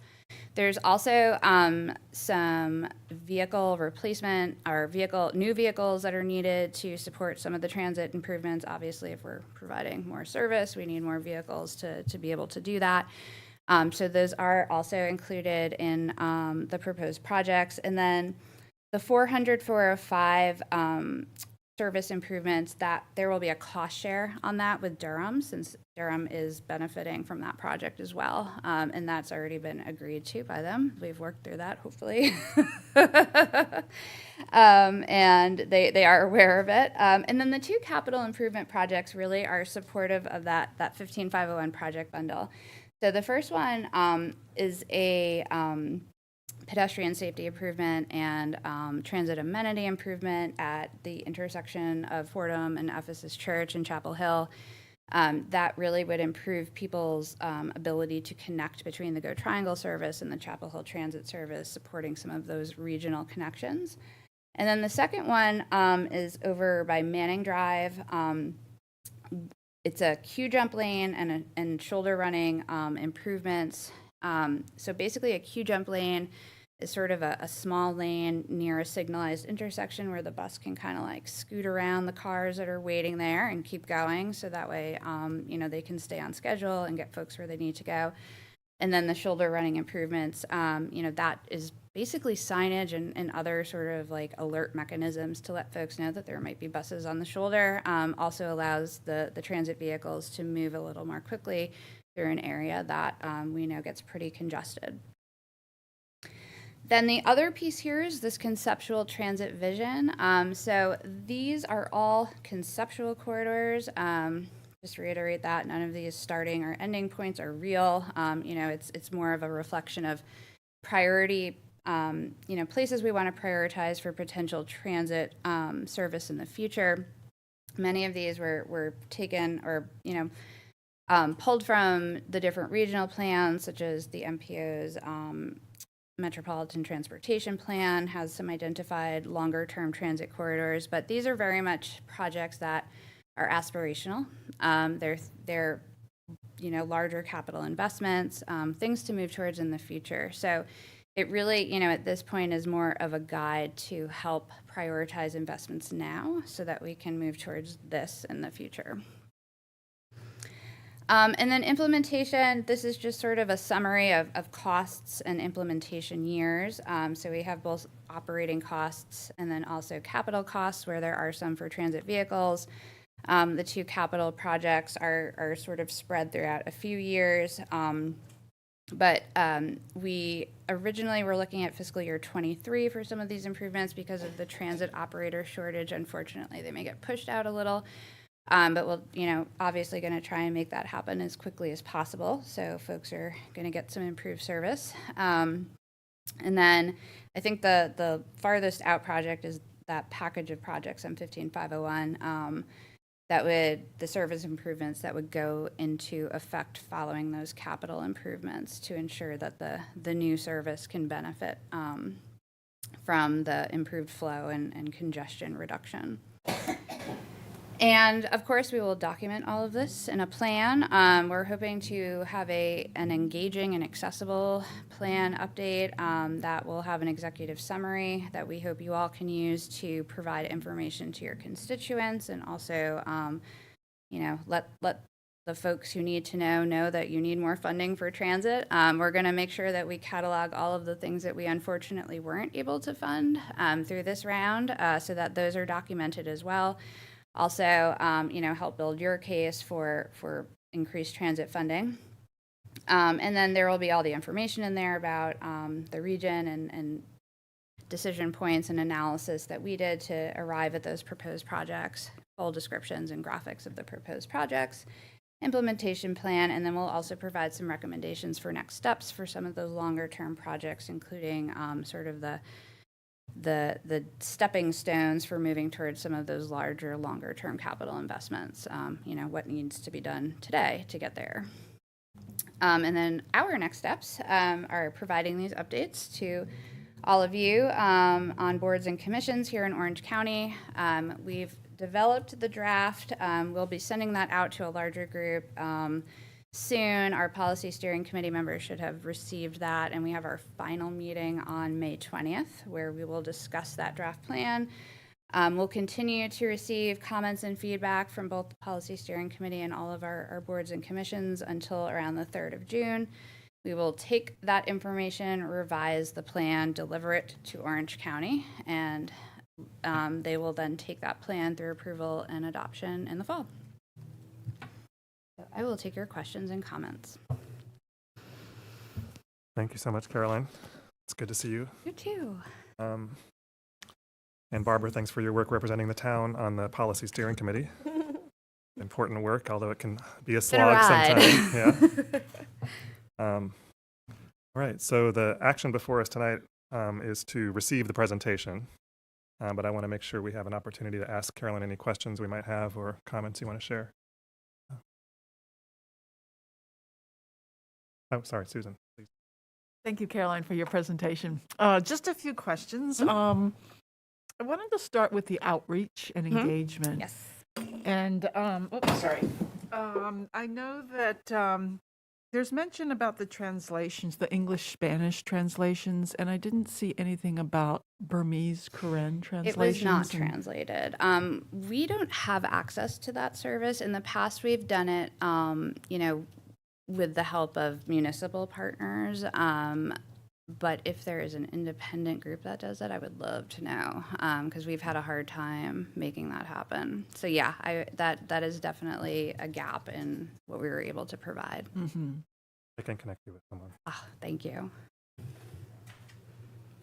And also I wanted to talk just a little bit about with the expansion of the services. Certainly there's been, Chapel Hill Transit's been like so many employers that have really struggled to fill openings. Mm-hmm. And I know there's been a real a shortage for you all. Talk to us a little bit about the challenges you may face in this process, where you are now, the challenges you may anticipate in terms of trying to bring on board more drivers. Yeah. Do you want my personal opinion? I will defer. Consultants are helpful, but sometimes they can't answer all the problems, right? And I just also point to your earlier question, Councilmember. The short-range transit plan for Chapel Hill Transit, which included Carrboro and Chapel Hill, spent a significant time on community outreach, and including all of those, the surveys and everything that we did with that were translated into several languages, including Burmese, Korean, and others. And we spent a significant amount of time talking with folks in those neighborhoods. So those were the things that helped inform the short range, this development of this transit plan as well too. So the short range transit plan that you all adopted had $12 million+ worth of unfunded priorities, and some of those are reflected here. So a lot of that work, they didn't have to do as much engagement in Chapel Hill and Carrboro, because just prior to this work being done, we spent about 3 years doing a lot of that work, and did quite a bit of that. So hopefully that helps you as you kind of think about that. It does. When it comes to staffing, again, I wish I had a silver bullet or a perfect answer for you, but whether you're Chapel Hill Transit or you're the New York City Transit, or perhaps even small local businesses, finding folks is an incredible challenge. We have about 30 full-time vacancies just in our operator positions right now. And those are usually supplemented by what we call program support or part-time folks. And we usually have about 18 of them. We have 5 right now. So it's a significant gap. We've spent quite a bit of time working with our transit partners have been very supportive of this, of increasing our hiring rate. We were hiring pre-pandemic in the range of about $15 an hour. We're now hiring at $18.68 an hour, and that will go up to $19 an hour if the town council, Chapel Hill, adopts the budget that we've recommended that the partners have endorsed.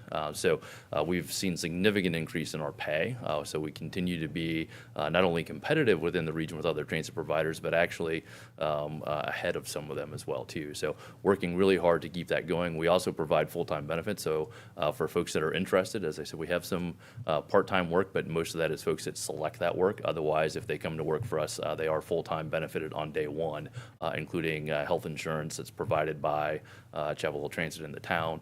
We cover 100% of that cost, and then we pick up about 50% of family or others that they're covered by that. So we feel really good about our benefits package and those things. The challenge is just the labor market in general. So we're spending a lot of time going to job fairs, doing one-on-one sort of recruitment and those sort of things. We think the short answer is that the labor trends are going to continue to affect us probably through the next fiscal year. So I don't have a better, or I wish I had a more optimistic answer for you, but at this point, based on what we're seeing locally and nationally, it'll likely continue for the next 12 months. Mm-hmm. We as a town are experiencing the same thing, so I'm sure. a great resignation. Everybody yes. is. Even the university. We did graduation this weekend.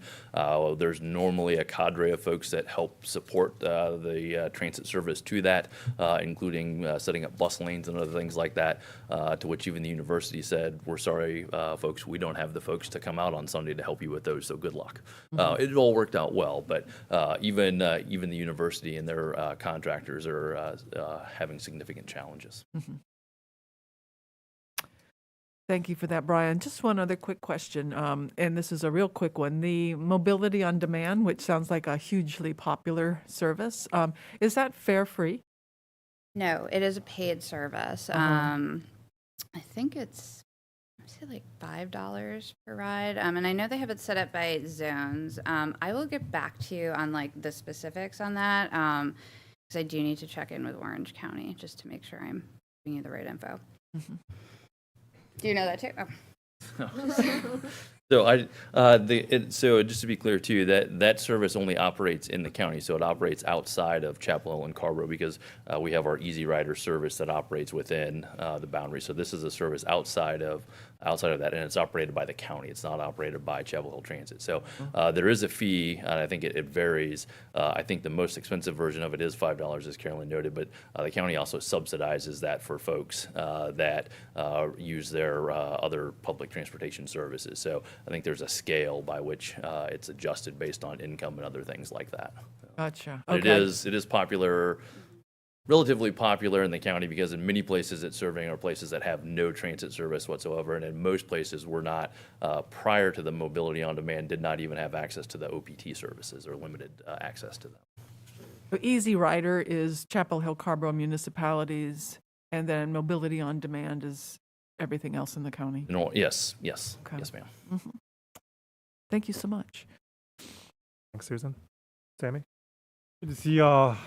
Very excited about, it wasn't mentioned because obviously it was probably a different revenue stream, probably federal support, the electric buses. Mm-hmm. But I was wondering to what degree this plan as money could be contributing to the solar panels that might power those buses. Is that part of the discussion? Has there been an understanding of or discussions on like how to fund that if we end up doing it? Or where's that? Where are we in this? I'm actually curious to know about Yeah. the infrastructure to power the electric vehicles and the transit tax. If you know the answer to that, I'm excited. Do. Well, we're always looking for funding. So thank you for that question. We're in the process. We have a feasibility study that's ongoing right now with a firm called Amenity. They've done similar studies for municipalities throughout North Carolina. The partners will be provided with an update on that, kind of the preliminary plan for that later this month. So we'll have more details to share with you then. Since that plan has not been finalized at this point, we've not requested funding within the Orange County Transit Plan, but as I noted and Carolyn did as well too, not whether we're investing in potentially solar or potentially investing in either electric or zero emission buses, we continue to look towards the transit plan as a way to help fund those. So the money that's in here for buses, for example, there's not enough funding to buy electric buses, but our plan would be to work with our partners to utilize that money to offset the cost of an electric bus or a zero emission bus versus buying a diesel bus, that sort of thing. We're optimistic about the solar, frankly. I think we'll have more answers, and we can share, once we release that draft report to the partners, we'll share that with you all. But for those that aren't as familiar with that, we're looking at, are there ways that we can utilize the Chapel Hill Transit property out at Millhouse Road? Can we solarize that? Not only the bus parking area, but also some property that we own between us and Public Works. And we also looked at potentially would it be effective to utilize perhaps some of the landfill space to do that as well too. Our consultants didn't think that was perhaps as an effective option because of the challenges with Duke and Piedmont. Those are things, but that gives you a sense of the scale of the things that we're looking at to do that. So we're hopeful that if we're not able to fully charge our buses in the future with that solar, that we're able to offset a significant amount of the charging through solar. So Thanks, more Brian. more information to come at the end of the month. That's very exciting. Thanks for your thorough response. I look forward to hearing more about it as the study comes to light. And it's essential that we again emancipate from Duke Energy as much as we can. And I'm sorry, it sounds like there are barriers that they've put up so that we can't really do that all fully in-house. And so instead, it sounds like it's an offsetting situation.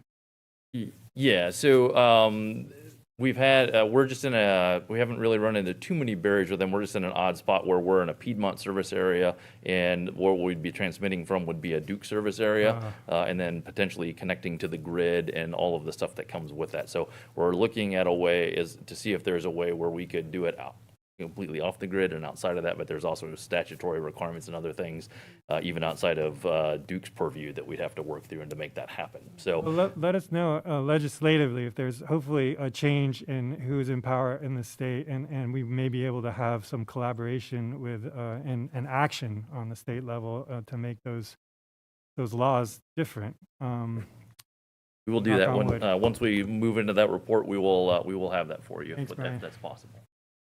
Thanks, Sammy. Danny, I would like to move we accept this report. for a sec. Susan? It's been moved by Danny and seconded by Susan that we accept the presentation. Any further discussion? All right, all in favor, please say aye. Aye. Any opposed, please say no. The matter passes unanimously. Thank you both. Great, thanks. And you know where to find me if you have any additional questions. Indeed. Thank you. I need that jacket in my life. Small. Small, Female. No, Neat. might be a little big.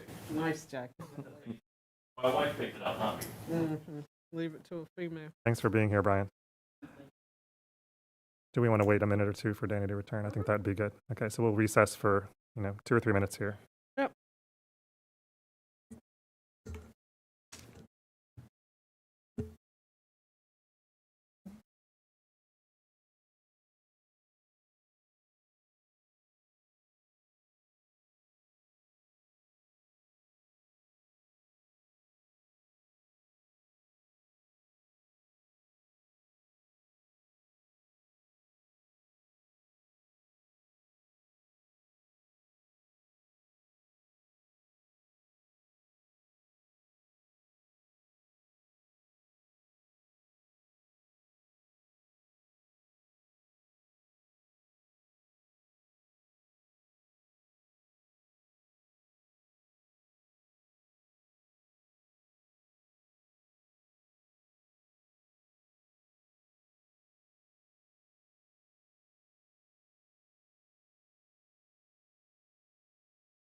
We all set, folks? Yep. Thank you for the recess. Yeah.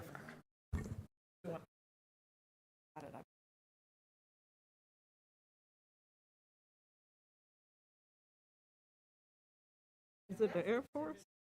The Army. The Army. Okay. Yeah. Good for him. Out there. So we're going to come back to order and move on to our next item, Mr. Manager. The next item is continued consideration and possible adoption of the Carrboro Connects 2022 to 2042 Comprehensive Plan. The purpose of this item is for the Town Council to continue to consider, including possible adoption of the draft comprehensive plan, Carrboro Connects 2022 to 2042. And Trish McGuire, Planning Director, will start the item. And Trish, if I might, before you start, share some news that came out today that I thought I know is relevant and also just exciting to share about Carrboro Connects, and that is that town of Carrboro was among 29 North Carolina governments to earn recognition in the North Carolina City and County Communicators Excellence in Communications Awards. In particular, and the town won 2 awards, one in citizen participation and the other in most creative with least dollars categories. But I bring that up because, specifically because the town received the first place award for citizen participation with the Carrboro Connects Comprehensive Plan. And so I just want to acknowledge staff and our consultant team for all of the work that went into this plan that you're bringing before us tonight. And congratulations on the award.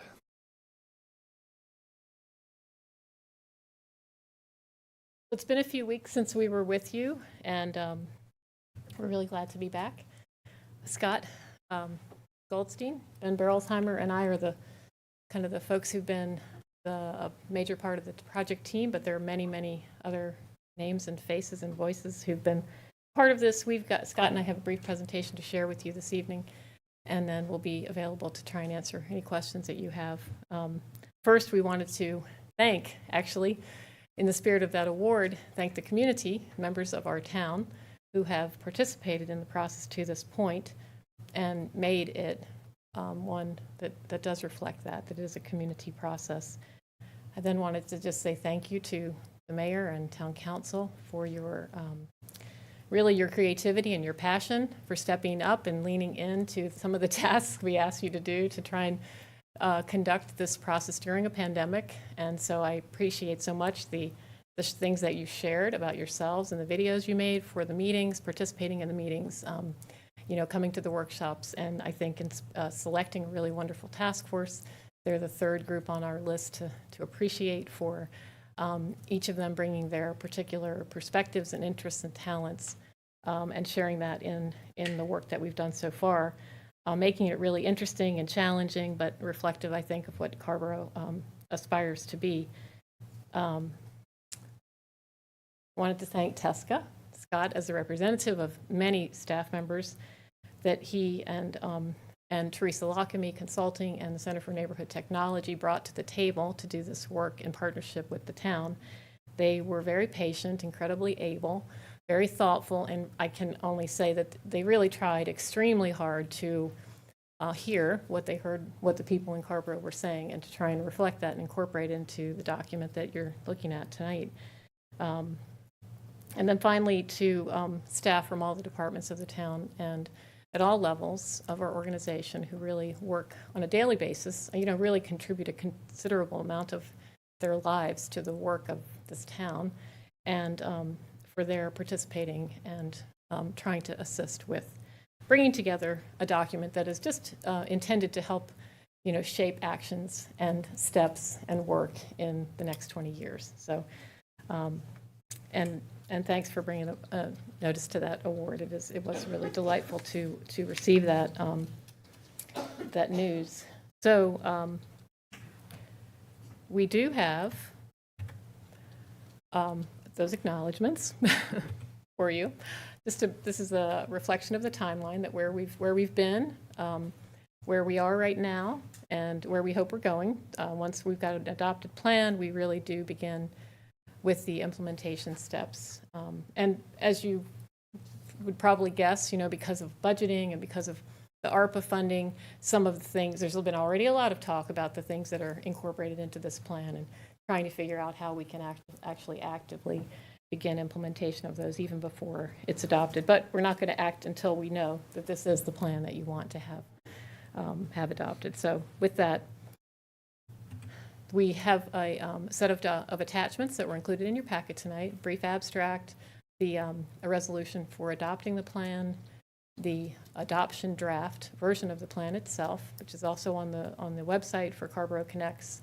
We did include the revision summary, which reflects the actions you took at the work sessions previously to identify edits for the plan, the planning board's recommendation from their review in December, and then comments that we've received since we posted the adoption draft on May 2nd. I did want to make note of the fact that you did see when you looked at the planning board recommendation perhaps that there's a series of comments attached to it, and those were from the November 16th version of the plan. We believe that with the instructions you gave us, those comments have all been addressed and don't need to be potentially discussed tonight, but one of our chairs of the task force is here, and and a former chair of the planning board as well, and may have some information to share. I'm not sure. I did want to also just mention that we did include the comments from public and staff, and there was a missing label on pages 7 and 8 where the staff members had taken a look at the May 2nd adoption draft and identified some requested or recommended edits, and so that label's missing on those last 2 pages, but those were not public comments. They came from the staff, so we can try and answer any questions you might have about those. There are a few other little edits that we identified that were under some blanket kind of responses in that list. Specifically, we did intend to note that the Greenways Commission was going to be added to 2.5A, one of the actions in the implementation table. So that's one thing that we had on our list but didn't get spelled out there directly. And I would also like to just maybe request you're considering us including in this plan the list of all the people who participated in the workshops and the meetings we held. So I was just looking back at some other planning documents that we've done previously, and in those instances, really every participant, we've tried to include the names of every participant at our public meetings. Well, not at your public meetings here because those are reflected when people speak, but those who come to the community meetings for our planning activities. So the work sessions, excuse me, the workshop, what did we call them? Workshop. The meetings for Carrboro Connects. We called them a couple of different things, but I'd like to suggest that we might want to try and include all the people's names there if you would consider that.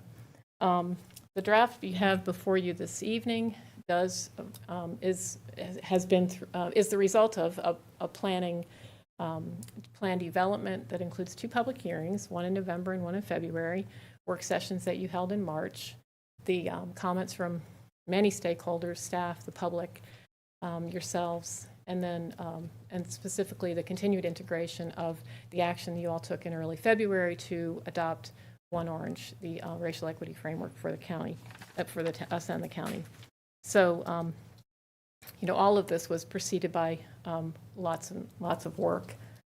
So what we have tonight is trying to incorporate all of that input to date. Scott's going to run through a couple of the revision, sort of a summary of what you're seeing in the plan we have in front of you tonight. Thanks. So this is just a table of contents, and I was just going to give a brief overview. But first, happy to be here in person after all of this and see everyone's faces. And we were able to come in here in last June for the pop-ups. We got to meet some people here, but it's nice to be here tonight. So I just wanted to share thanking you to, as I said, the first meeting, to invite us into your community. It's a wonderful community, and while it certainly wasn't an ideal time to do planning, we saw the huge bonds in the community, and that came through in every step of the process. I don't think not one person didn't return a phone call or an email all the way through from the community and the businesses. And so it was really a good process, and of course this is just the beginning transition from planning to implementation. But under your direction of the Town Council, race and equity and climate action were really foundational elements, as you all know, in the plan. And we heard that even at the last work session to really improve on that and make it even that much clearer in the introduction of the importance of both race and equity and climate action. We added language from One Orange, the equity, the race and equity framework, and that's also in the public service chapter as well. Some of the highlights in affordable housing, we added at your request specific recommendation for an expanded weatherization program, specifically for low-income households. And that is also listed as a priority in the implementation chapter as well. So that really was a significant improvement. Climate action and environment, there were a number of changes that were made in that chapter as well. And throughout the document, your direction, we moved from metrics terminology to what we will measure, which I think will be very clear to the community how you evaluate progress. And we were just talking today about what type of spreadsheet format, et cetera, to measure that progress over time.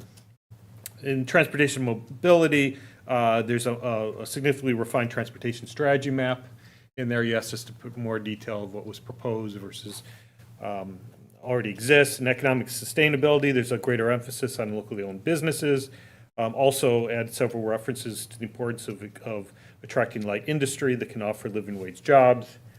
Under recreation, parks, and cultural resources, the department has requested that planning actually leads the planning for new parks. So a significant discussion about those criteria for new parks, and that's in the plan as well.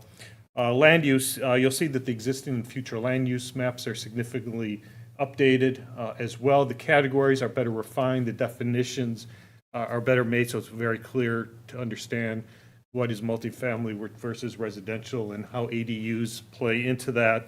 There was a question about how many acres are shown as a change in land use that will allow more development, and that's 337 acres that are identified just in those parcels of a change in land use. That does not include higher intensity development within the existing. So for example, if it's already residential and would be greater zoning for more residential, that's not included in 337 acres. So there is some room, significant room for growth there. You also see in the corridor plans, there's more graphics, an explanation of what these different colors mean and examples of projects. So if a developer or an investor is looking at Carrboro, they've got a better picture of what kinds of development makes sense in these corridors. And then finally, the implementation element, starting on page 176, has been refined.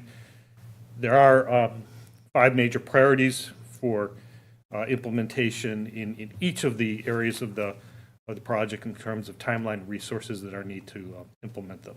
So thank you for your close read of the plan. We're looking forward to more comments tonight, and I can turn it back to Trish. Thank you, Scott. So we are working towards meeting the legislative deadline for the adoption of a land use plan for the town, and that is July 1st of this year. We are expecting that the next step will be to make any additional identified edits to the document. We will be working to, once that's done, once the plan is adopted, to produce a detailed executive summary, and our plan is to produce that both in English and in Spanish. And then we'll post and distribute. For the time being, for at least through the end of this year, our plan is to keep the Carrboro Connects website up, but we'll be transitioning that information over to the town's website after that point. And then we'll be working towards implementation. So we do have the draft resolution included in your packets for adoption. It's shown here on the screen. And we are available to answer questions if you have any at this time. Thanks. Thank you very much, Trish. And as I mentioned at the beginning of the meeting, Randy Haven O'Donnell's not able to be here tonight. She's not feeling well. And I think I know that she's very interested in being a part of this continued conversation as well. And so I think we have an opportunity here tonight, council members, to ask questions of Trish and Scott. Make any other comments we wish to make. I think just out of courtesy to Randy, it would be appropriate to look ahead to actual adoption of the plan at a future meeting. Noting, of course, as Trish did, that we do have that legislative deadline that cannot be missed. What's the date? July 1st. Yeah, so, coming up toward, basically between now and the end of June, we have to make our adoption decision. And so, with that, we'll open it up to questions for Trish. And Barbara, you're first. Thank you, Mayor. Thank you, Trish and Scott. We're almost there. We're almost there. We're almost there. My first question is about, I know the council had talked about and agreed to the application of the racial equity assessment lens, and I see that you referenced it. You said include overarching commentary about the use of the framework and the racial equity assessment lens in the implementation of the plan, including the introduction of other locations. And then you have revisions, language added. So I want to hear a little more about that process in this document, because you also says staff asked for guidance. And so I assume that's our racial equity officer, but I don't know. So that's my first question. Damon answered my second question about Randy. And my third question, I thought I saw something in the, and Trish, maybe you mentioned it, about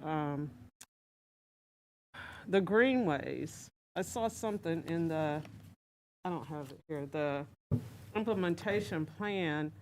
Now, greenways is usually housed with planning. Am I correct? Did I see something in there that may move it to Parks and Rec, or Parks and Rec may have something to do with greenways in the future in the implementation plan? Or am I not hearing that correct? Well, it is listed, the project was listed under Rec and Parks, and I think it was the 2006 Master Plan for Recreation and Parks includes the current town's overarching greenways plan. There's an action plan in that document for greenways. That's where the concept for, and it was an update of the 1994 plan, but the 2006 plan has an action plan for greenways, and it is where the Morgan Creek Greenway and the Bowling Creek Greenway were presented. And so, and I think that was just, it's sort of like, it fell under the Rec and Parks Master Plan. And then from there, we went on more deeply and did conceptual master plans for Bowling Creek Greenway and Morgan Creek Greenway. Those are separate. And then we went more deeply into the design for, segments of those. So there's kind of a kind of a lineage or DNA associated with where we are right now with Greenway planning, but the most recent overarching origin for Greenway, the map that shows greenways, is in the Rec and Parks Master Plan from 2006. But having received the comment from Anita, I think that editing that document really to reflect that, and I believe that the interest really is that planning has been the lead on that design process for those greenways, and I think that's still that's the interest. And of course, we also needed to note that Greenways Commission too in that list. And so we'll be moving that, I think, or at least changing the label for it. So even if it's under Rec and Parks, well, let me just say, we understand the interest, and I know we'll be shifting it. I just don't, standing here, I don't know. Seems like y'all will work together, sort of. It'll just be kind of. I think so. I mean, it is a partnership. We do work together. I mean, all of those efforts in town have to happen as a partnership. So we have to have staff from Public Works and Rec and Parks and Planning involved in when we are looking at the conceptual level for those planning, as well as at the more detailed design levels, So. It sounded like you already had that discussion, or you were already talking to Anita? Yeah. Oh, yeah. Absolutely. We've talked about this specifically. I don't know. It just looked a little weird to me, but I appreciate the clarification on that. And my first question about the racial equity framework, and just how you're applying the lens with the plan in different locations, and also in the implementation plan, and the guidance that you received about how to do that. The draft that you see did have added to it information about One Orange. More information was added to the introduction. We also added a statement to the beginning of the implementation chapter, or I think public services, excuse me. And in reviewing it, again, thinking about process and really talking with Anita about, and all of, so we're on Anita leads the GARE, the core team for the staff, and we are all now working with the lens in our various departments, looking at our policies and procedures. So we're thinking about how does this work? And how many places should we put this in the plan so that if someone only picks up part of the plan, will they find it? So we went, looked at it since we received the adoption draft and thought about where else should we put this information so that people will find it? What other places should we make it very clear?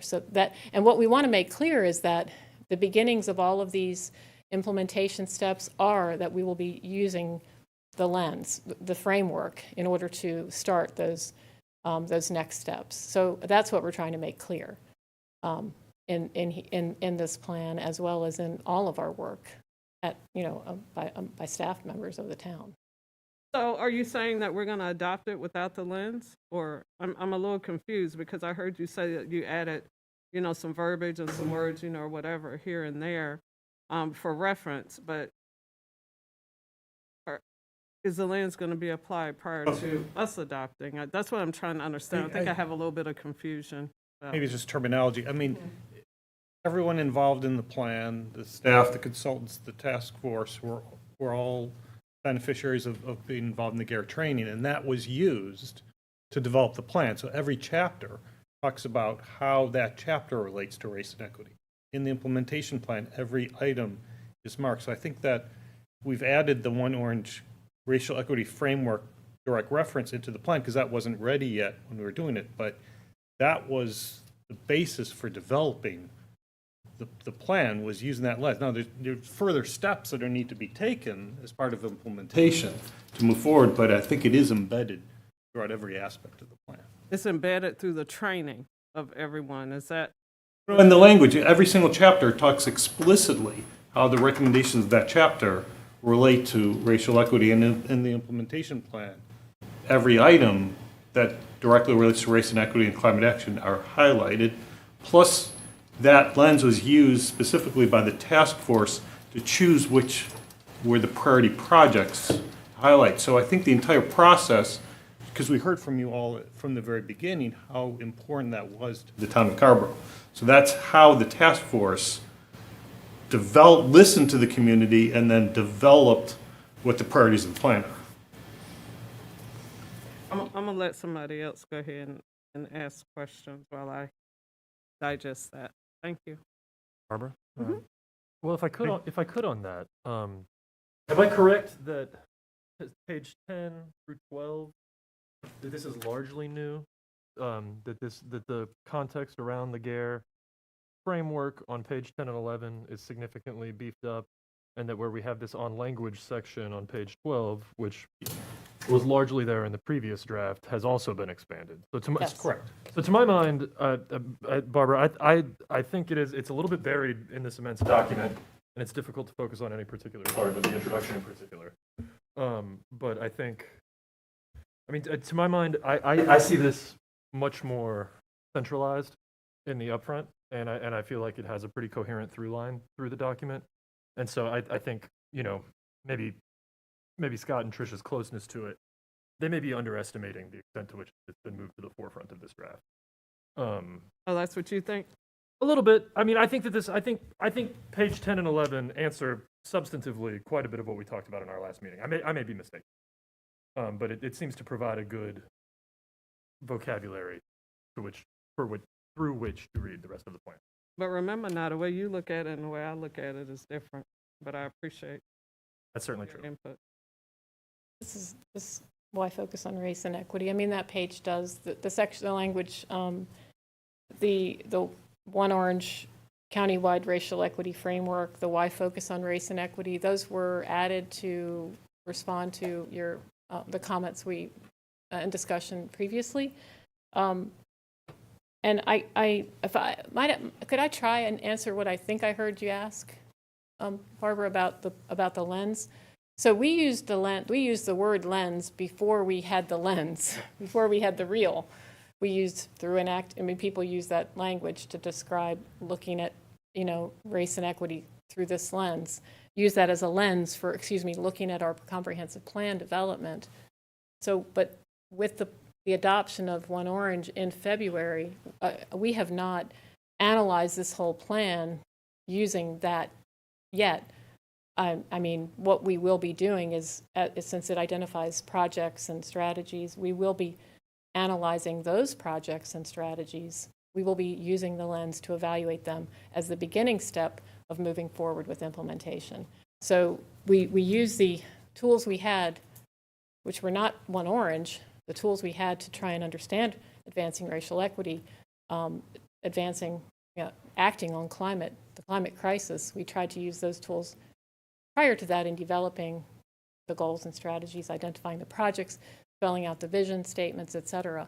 But we have not applied the lens itself from one orange to this at this point. That's what I was, yeah. Thank you. So council members, before we keep going with questions, I neglected to mention that we do have a couple of folks signed up to speak on this item. So we can either continue sort of with questions now here from council members, or we can go to public comment. I've whichever you been prefer. waiting. Ask Mayor just Susan? really one quick question on process, and then we'll hear from speakers. There have been some comments that have come in since these revisions, and everything from changing canopy from and open space from 40% to 15% to certainly some comments on Bowling Creek, and there's been other comments that have come in where there may be disagreement. And will that be part of discussion tonight, or are we saving that for when Randy is here for the next meeting? Or And I think I would like for us to ask any of the questions that we have tonight, and then we'll continue that for when we talk to the manager about the next step. But yeah, I don't see any reason why not, ask any questions you have tonight so that we can get responses and also hear from others. Okay.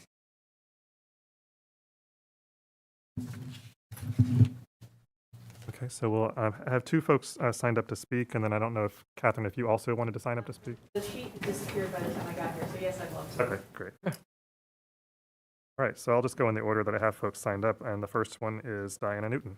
Diana? Oh, there you are. Welcome.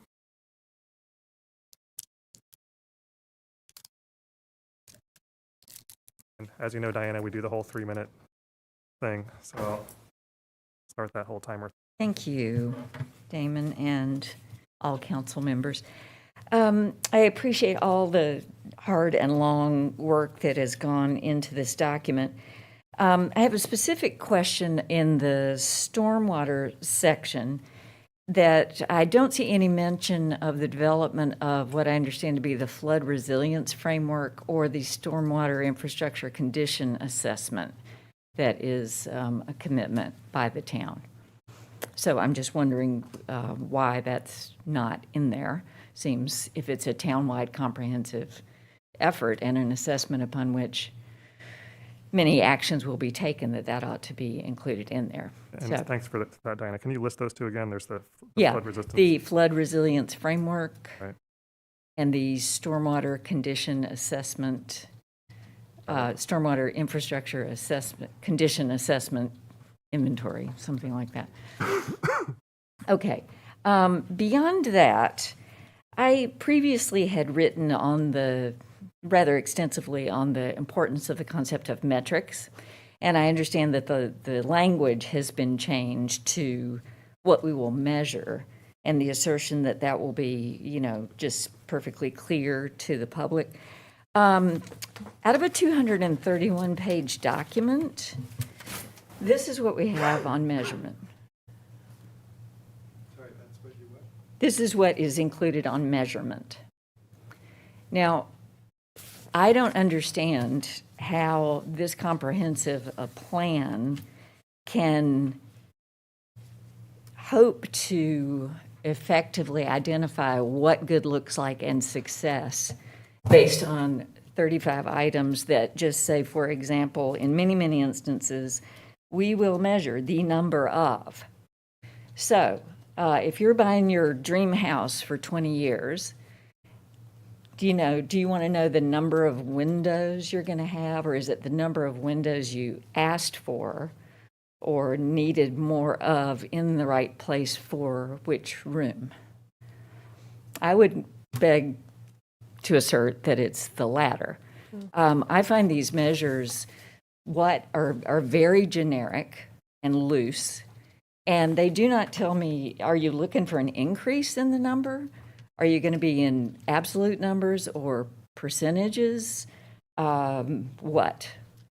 I don't know what this is going to tell me, so I have no idea whether achievement can be recognized. And I don't see anything in the document about how the public is going to be able to reasonably, transparently see progress. I mentioned before having a digital dashboard, and I haven't seen any inclusion of just how is it that we are to go and say, okay, on number 4 under racial equity or climate action or affordable housing or stormwater metrics, what's happened? And if it hasn't happened, why not? Or to what extent? Or what successes can we celebrate? So I would encourage you not to adopt a plan that doesn't do some serious looking at this issue, because it deserves way more than 2 pages and some words that say number. Thank you. Thank you, Diane. Okay.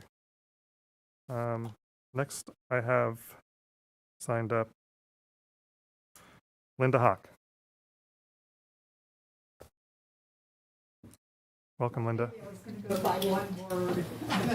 Have just my first name from now on, which would be fine, except there are too many of us. Nobody know who was going. I wanted to double check and see if some of the things that I talked about last week, since I don't have the updated plan, were corrected.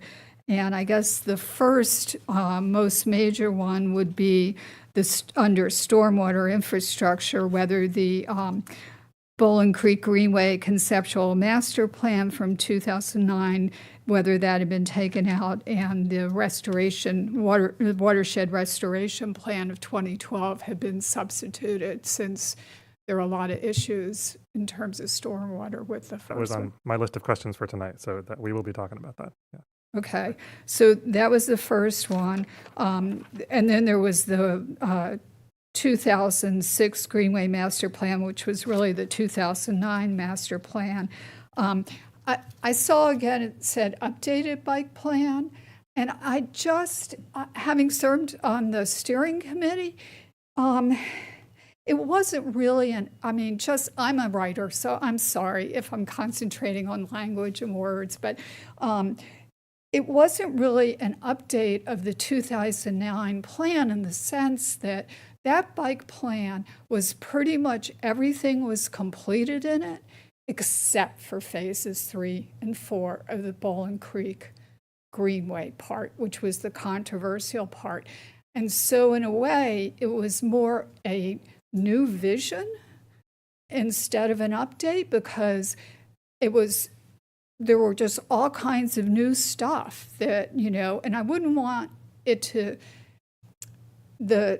all the work that happened with that bike steering committee and all the good things that are in there that really, really need to be done, and somehow there be a distraction from those things by what had gone before and all the controversy. So I think that part's really important to think about. And what else did I note here? Well, the only other thing is I'm very confused about what the Greenways, new part of the Greenway stuff is, because again, that's always been I didn't understand what's going on with Parks and Rec versus planning and all of that. And that would be really important, because that's, again, been an extremely controversial topic in the town. And I feel like John Lennon, let's just give peace a chance, everybody get along, So anyway, I'm not going to take to my bed and take my clothes off, but anyway, be just like John and Oko. But anyway, those are my thoughts. Thanks for that, Linda. All Thanks right, for thank you. coming back to reiterate those points. And I do have a couple of questions for staff about some of the things you raised, so I appreciate your coming to reiterate that.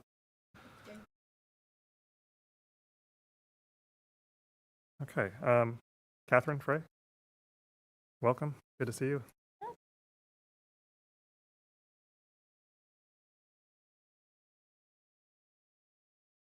It's been a while since I've been up here. Can you hear me all right? Mm-hmm. Can. Great.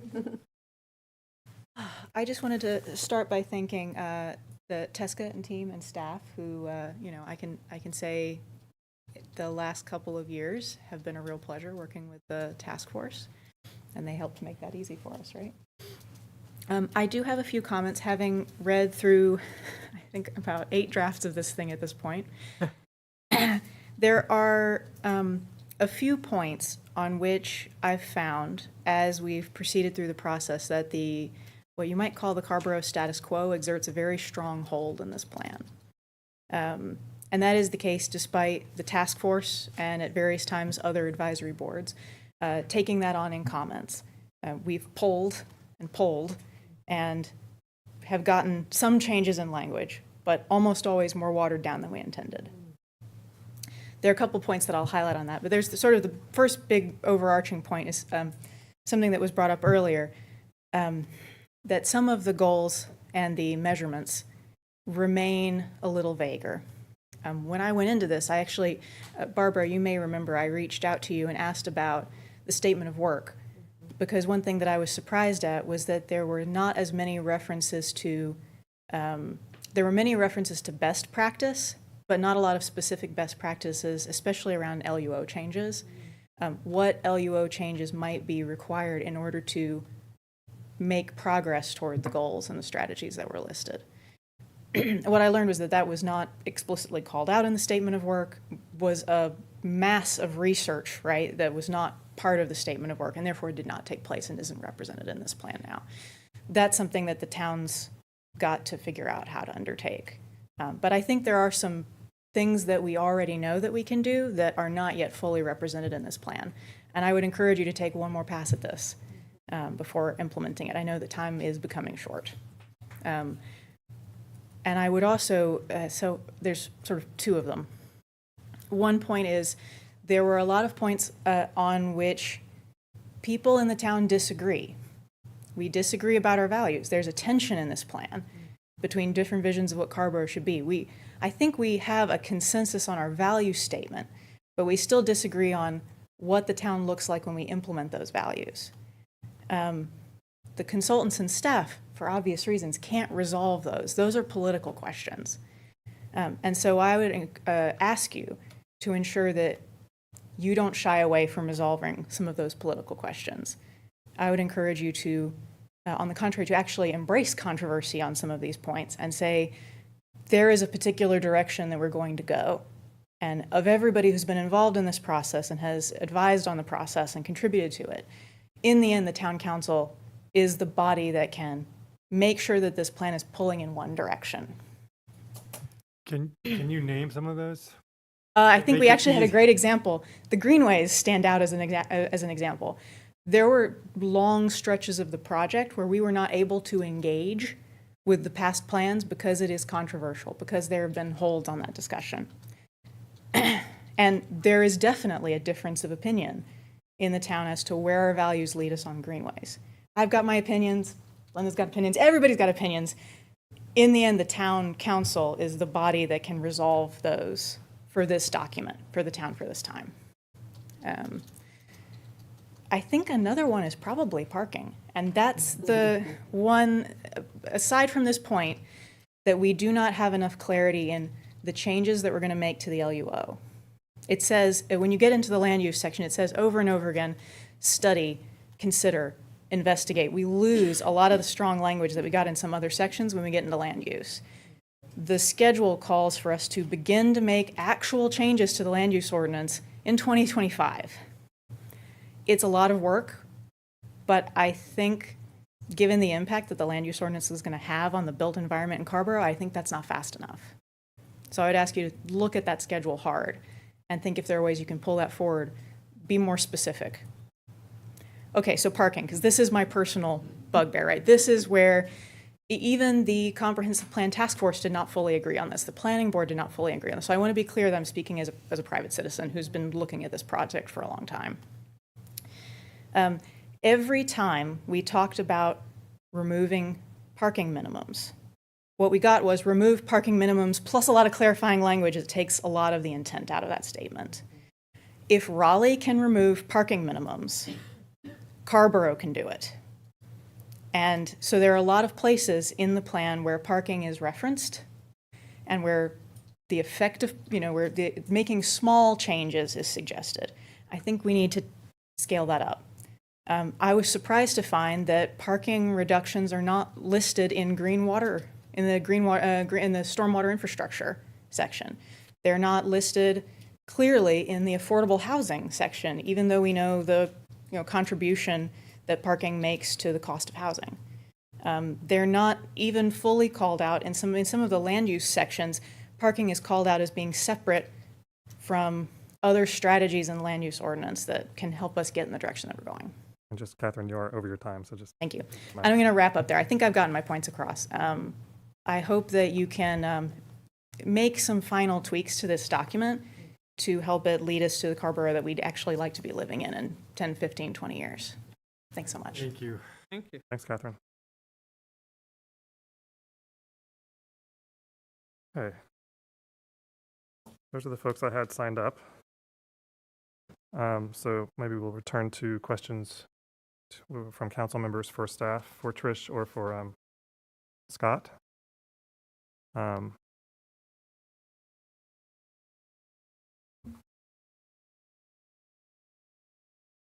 I'll start with just a couple, I think, easy ones for you, Trish.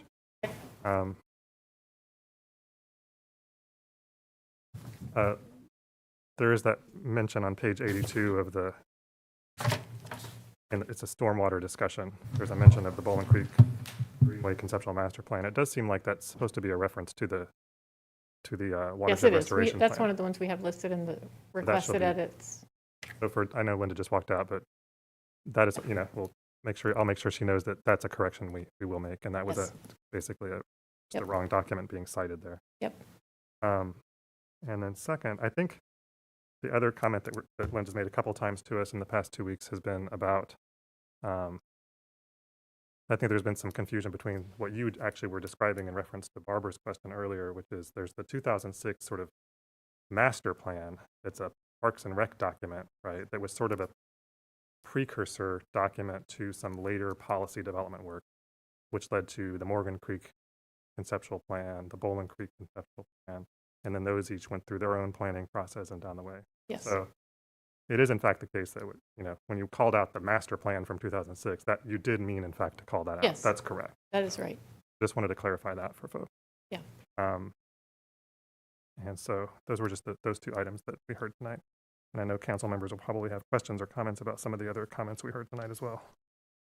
I do want to suggest that, again, given where we are in the process with this plan, which is this sort of final-ish draft, that we be thinking about how, if we are going to ask questions or make suggestions about next steps, try to be very specific and constructive in how we think about moving forward, so that we can be, and I know that Randy's either watching tonight or will be watching the video. I know that she told me she would be.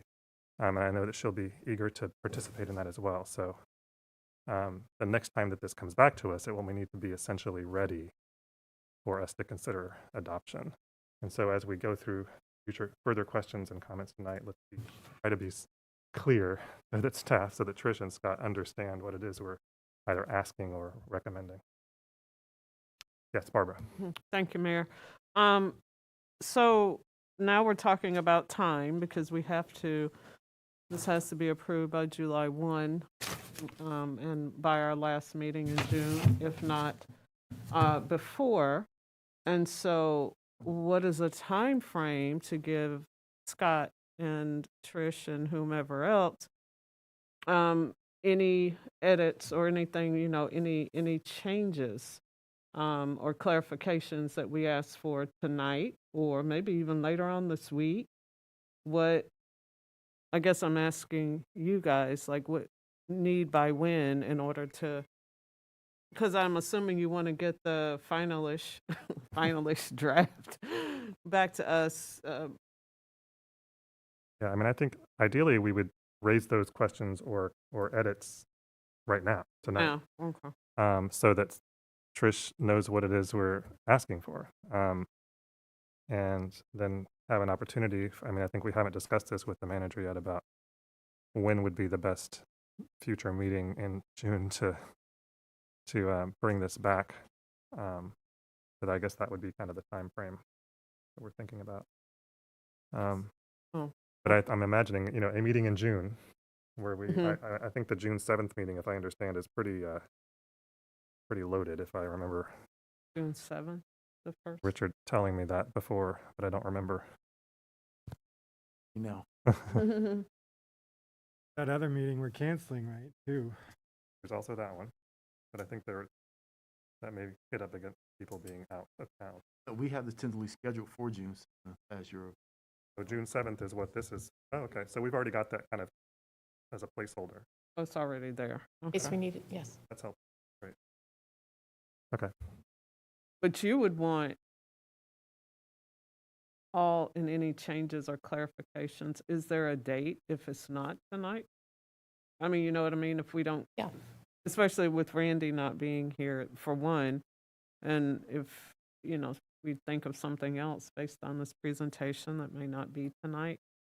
I mean, you know what I mean? So like what is your hard I'm going to stop? ask Oh, it Scott, would be because Scott. Francie's been making the edits to the document, Oh, so he's going to know what she. It's a collaborative effort. Yeah. So, Mayor, with your direction, if they're very specific solutions, we can make those very easily. If they're new research projects, that's very difficult under this time frame. So, Right. the more specific this is set up, we can edit the document. That's not going to be an issue. Right. But if they're open-ended questions, that becomes very challenging. Yeah, I don't anticipate, I know for me, it wouldn't be open-ended, it's like clarification and, you know, maybe tightening up on, you know, on some more language. I think Catherine, you know, mentioned something when she was up here recently. So for me, it wouldn't be anything new that's not already there that would require you to do any more extra research. I'm not sure about others. And absolutely. We actually have, we're trying to make the language tighter. If you look from one draft to the other, I can tell. you don't see consider nearly as many times, et cetera. These are things that we need a direction from you on and give direction. No, you can certainly have us, you can give us questions like that and we can go through the document and make those. I mean, we want to meet your deadline, I guess is the answer. So what is yours? So Or anything the simple, like what you were just describing, and not anything new that would require research, which I hope at this point maybe nobody has that. You know, I think if I'm looking back at you, I mean, I think it would need to be in the next few days. End of Yeah. the week? Thursday? yeah, Friday? absolutely. Friday at the latest, in the business Friday, is that fair? Or Or Thursday? Monday's fine Oh. if people need, if they're working through the week. I mean, it's not a lot of time for you guys, but, It's enough, though, for what? you know, and then we would turn that back around by what, June 1st? Mhm. So that you have it in advance of the next meeting. That's So- helpful to know, Scott. 16th then. And so I think as much of that we might have today to share with staff, I think is probably helpful. Yes. But if there are other things after tonight that folks, for example, Barbara, maybe want to share some additional comments, or others have some additional comments or suggestions, we'll say by Monday for Scott's team to wrestle with. Okay. Danny, and then Sammy, then Susan. I'll write this down so I don't forget. Danny, go ahead. So I have a couple things, but I guess I'm interested in the spirit of Catherine's comments. You know, we keep talking about parking. That's something we, and mostly what I tell people is we're leaving this open-ended because we have a high appetite to change it. So I guess I'm curious whether you guys want to change it in this draft. I would be open to reducing parking minimums or eliminating parking minimums within a couple by right zones that we identify. Is that something you guys want to try and do within this next couple of days? Yeah. Can you remind us, and I'll come to you, Sammy, in a sec, Trish, in that last round of revision where we did the kind of deep dive as a council and had a couple work sessions, and you all worked from that final approved document. There was one of the directions was specifically about the topic of parking minimums and the presumptive standard that currently exists in the ordinance.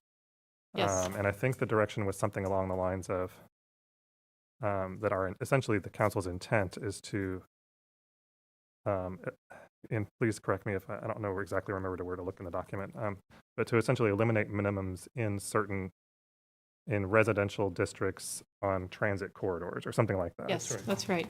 And that's reflected, I believe, I saw that when I was reading through this adoption draft. That is Yes. in the plan. That's been added to the plan. Yes, that was an edit that you made in the last round of revisions, yes. So I think then that's coming back to Danny's question. Find it.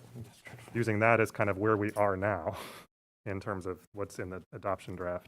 Is there something, kind of coming to Catherine's point, is there something more direct or additional that needs to happen there?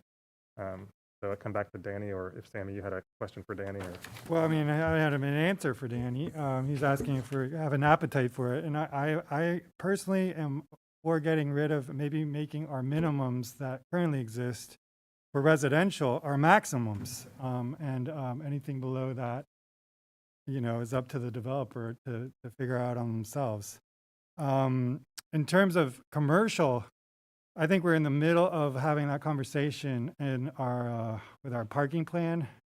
I think there's a little bit of a lukewarmish feel so far as I've gotten how our conversation has gone in regard to that I think we need to be more bold about in terms of really thinking strongly about how to get rid of our parking requirements for commercial in our downtown, but recognizing the value that commercial property owners currently hold on providing parking access or access generally. I mean, if they choose to do it with parking, access to our downtown through parking, then they have to be bearing some of that cost. So all that to say, I'm all for getting rid of the commercial parking minimums, but I want to not lose the participation that currently exists by private commercial owners in the downtown. So that's my caveat.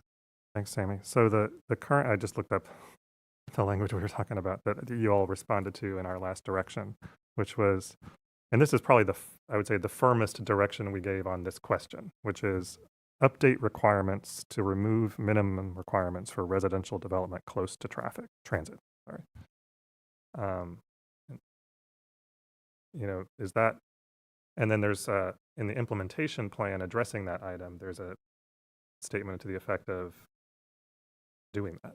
You can't, that requires an amendment to the land use ordinance. And of course, as Catherine and others know, there are steps that the council has to go through statutorily, required steps that in order to make such an amendment to the land use ordinance.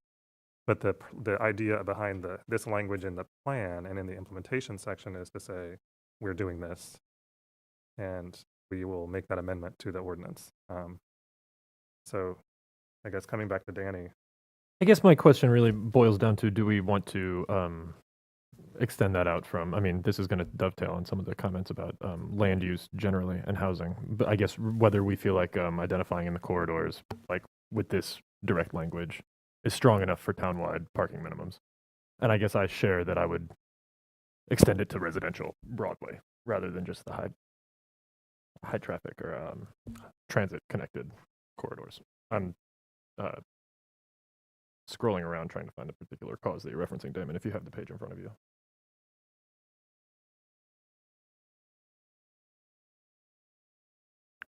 $79. Thank you.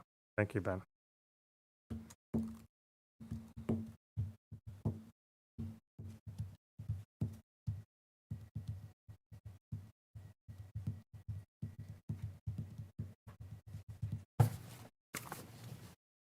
Just on this point, something to consider, an earlier draft specifically mentioned reducing for affordable housing and accessory dwelling units. That got subsumed within it, but now it's related only to transit.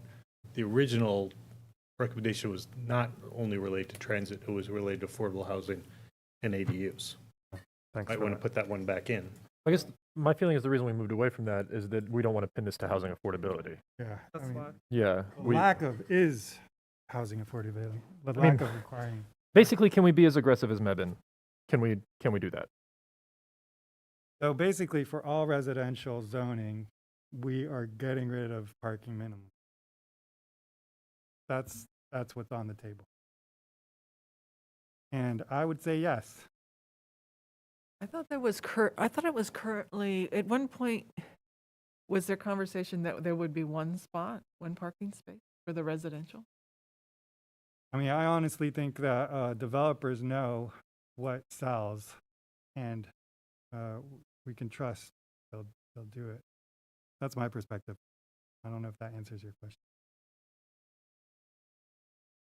I think one of the biggest concerns with making a blanket statement about this is that, where you have a new development occurring, it probably isn't a problem, because in that case, there's going to be a tract builder or an experienced builder who's going to do. Well, they're going to consider their market carefully, and that's what they're going to provide. And the challenge is where we have lots of infill. We still have lots that are existing that are, and there'll be more lots where because that's an interest of this plan. Mm-hmm. There'll be more lots where they're developed on streets that don't have curb and gutter. They don't have their rights of way are narrow. The pavement widths are narrow. And in those cases, it's usually not a tract developer or even a very large developer. It's a builder. And in a situation with a builder, they're not really thinking about these considerations. And in those cases, how does that intersect with bike lanes? There isn't enough space for a car to turn around, and so people are backing out into a bike lane.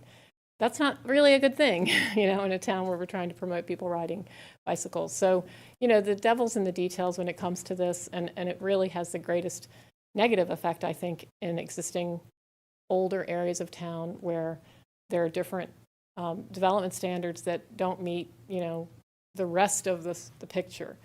And I'm not saying it can't be addressed, but when you address it in a blanket way, sometimes, the blanket doesn't really fit very well in those circumstances where someone can meet the ordinance and then, in fact, they create a negative outcome for neighboring properties, for the public traveling in a right-of-way, or for the person who bought a house, So it's just a thing to think about. So having a little bit of wiggle room on evaluating this question is a benefit. It doesn't prevent the outcome that's been proposed. It doesn't prevent that at all. It just means that you have some room to try and make the fit a little bit closer. Tricia, an approach that others have taken on that question, I think, has been, the first part is one that we've directed you to include already, which is that the parking minimums will be removed in residential districts that are on transit corridors. That's right. But part two is, in other residential districts that maybe aren't in transit corridors, you say up to one space per dwelling unit, so that you don't have like a sort of proliferation of parking, even if you're outside of a transit corridor. So, I wonder if that's the kind of specific direction that we want to go in, and say, like, not only do you remove the minimum in transit corridors with residential uses, but also say that outside of the transit corridors, you cap the number of parking spaces to one per dwelling unit, that kind of thing. Oh, just unintended consequences. So the design of products are based on common zoning standards. So that would make it difficult to build certain types of housing that is designed for use space. So I'm trying to think about how do you incorporate the concepts you're doing through an analysis. So, if we listed transit, if we listed affordable housing, accessory dwelling units, and other area, and then basically you put the burden on the developer to demonstrate that they would have sufficient parking. Where I've seen maximums work is actually in commercial, because commercial is often designed to be seen to always have empty spaces, right? From a commercial developer, they want it when you drive by that you have empty spaces. So I've seen a lot of communities, particularly a lot of university towns, put in maximums to preclude that. I haven't seen maximums for residential. In terms of transit, the market tends to work out somewhere between 0.5, 0.8 is kind of a sweet spot for very low parking. And I've seen a lot of both ordinances as well as in practice. There are some communities that have eliminated it, but you have the unintended consequence. If you have a multifamily building go in and has no parking at all, some of those people will have cars, and they're going to park somewhere. And so that's why we've seen anywhere, in that 0.5, 0.8 being a sweet spot for if the community doesn't want to have a lot of parking spaces, but acknowledges that some people own cars. So that might be to maybe give, and we can work on this together, I think some wording here, or you give us as much direction as possible to list the circumstances and then essentially have a determination on there. And then that could perhaps be incorporated into the LUO. But if you jump to that number tonight without that, it has big consequences for the type of development. You want to have more equitable development. It would make more affordable housing more difficult and other things if you're requiring something that's very different than other communities. So it could have an unintended consequence of increasing the cost of construction and development.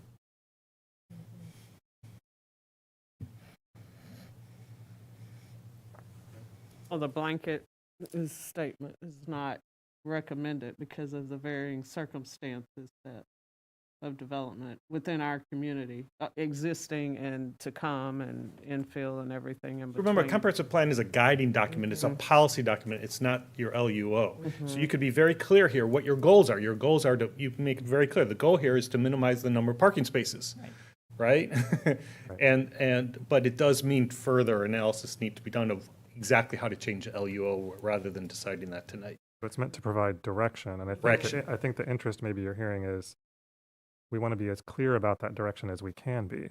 And I like that you've stated it with some assertiveness, which I appreciate, which is if the goal here, for example, is, which I think it is, to devote less land area in the town to storing vehicles, right, through parking spaces, then that's what we're trying to achieve by, for example, including the specific policy direction that we would eliminate minimums for residential development that's close to transit.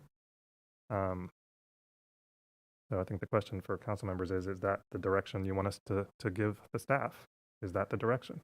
Yeah, except that there's interest also in looking at beyond transit corridors. So it's, let's include that in. I was going to say, so just add that too.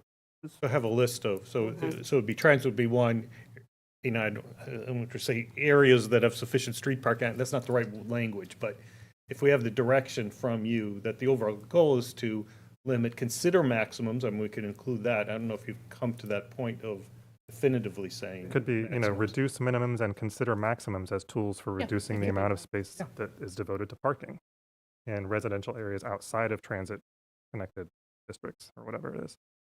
Yeah, and likewise, in terms of commercial, the language of access to the downtown, not this fixation on parking. I don't know if that's reflected in this document yet, but I think that's kind of like part of the conversation we've already had with our latest parking plan. The goal is access to the downtown, not parking per se.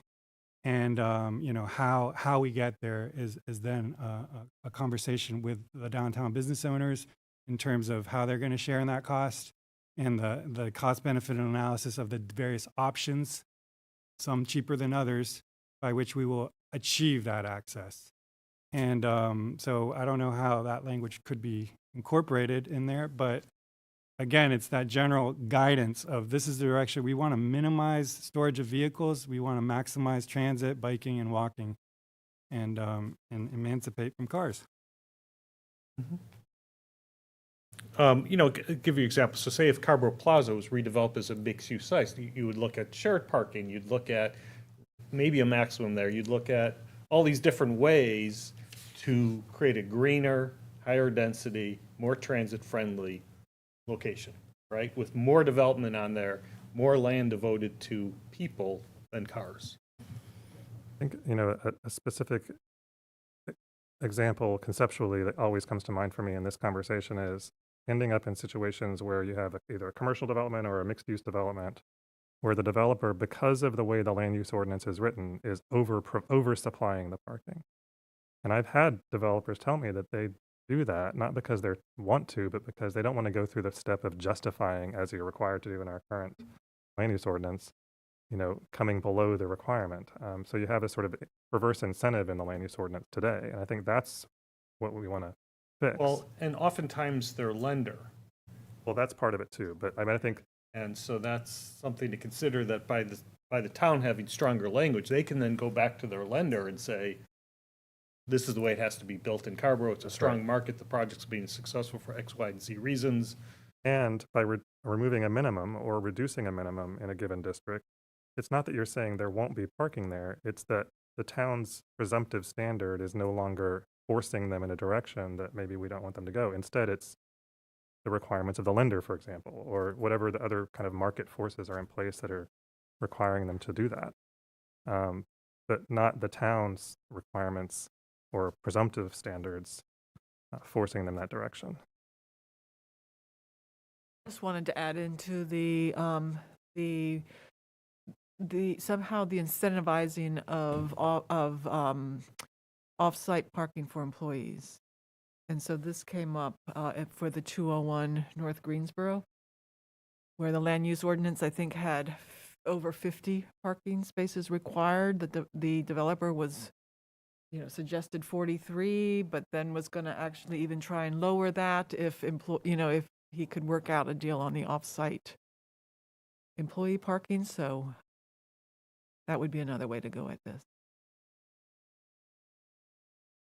So these are, I think, helpful comments. I think maybe to pull us back to the draft that we have before us, which is again, we're sort of at this 1 yard from the goal line kind of situation here, right? So kind of working within the draft that we have before us and offering tweaks or additional direction or firmer direction on a given point that's already perhaps included in the draft.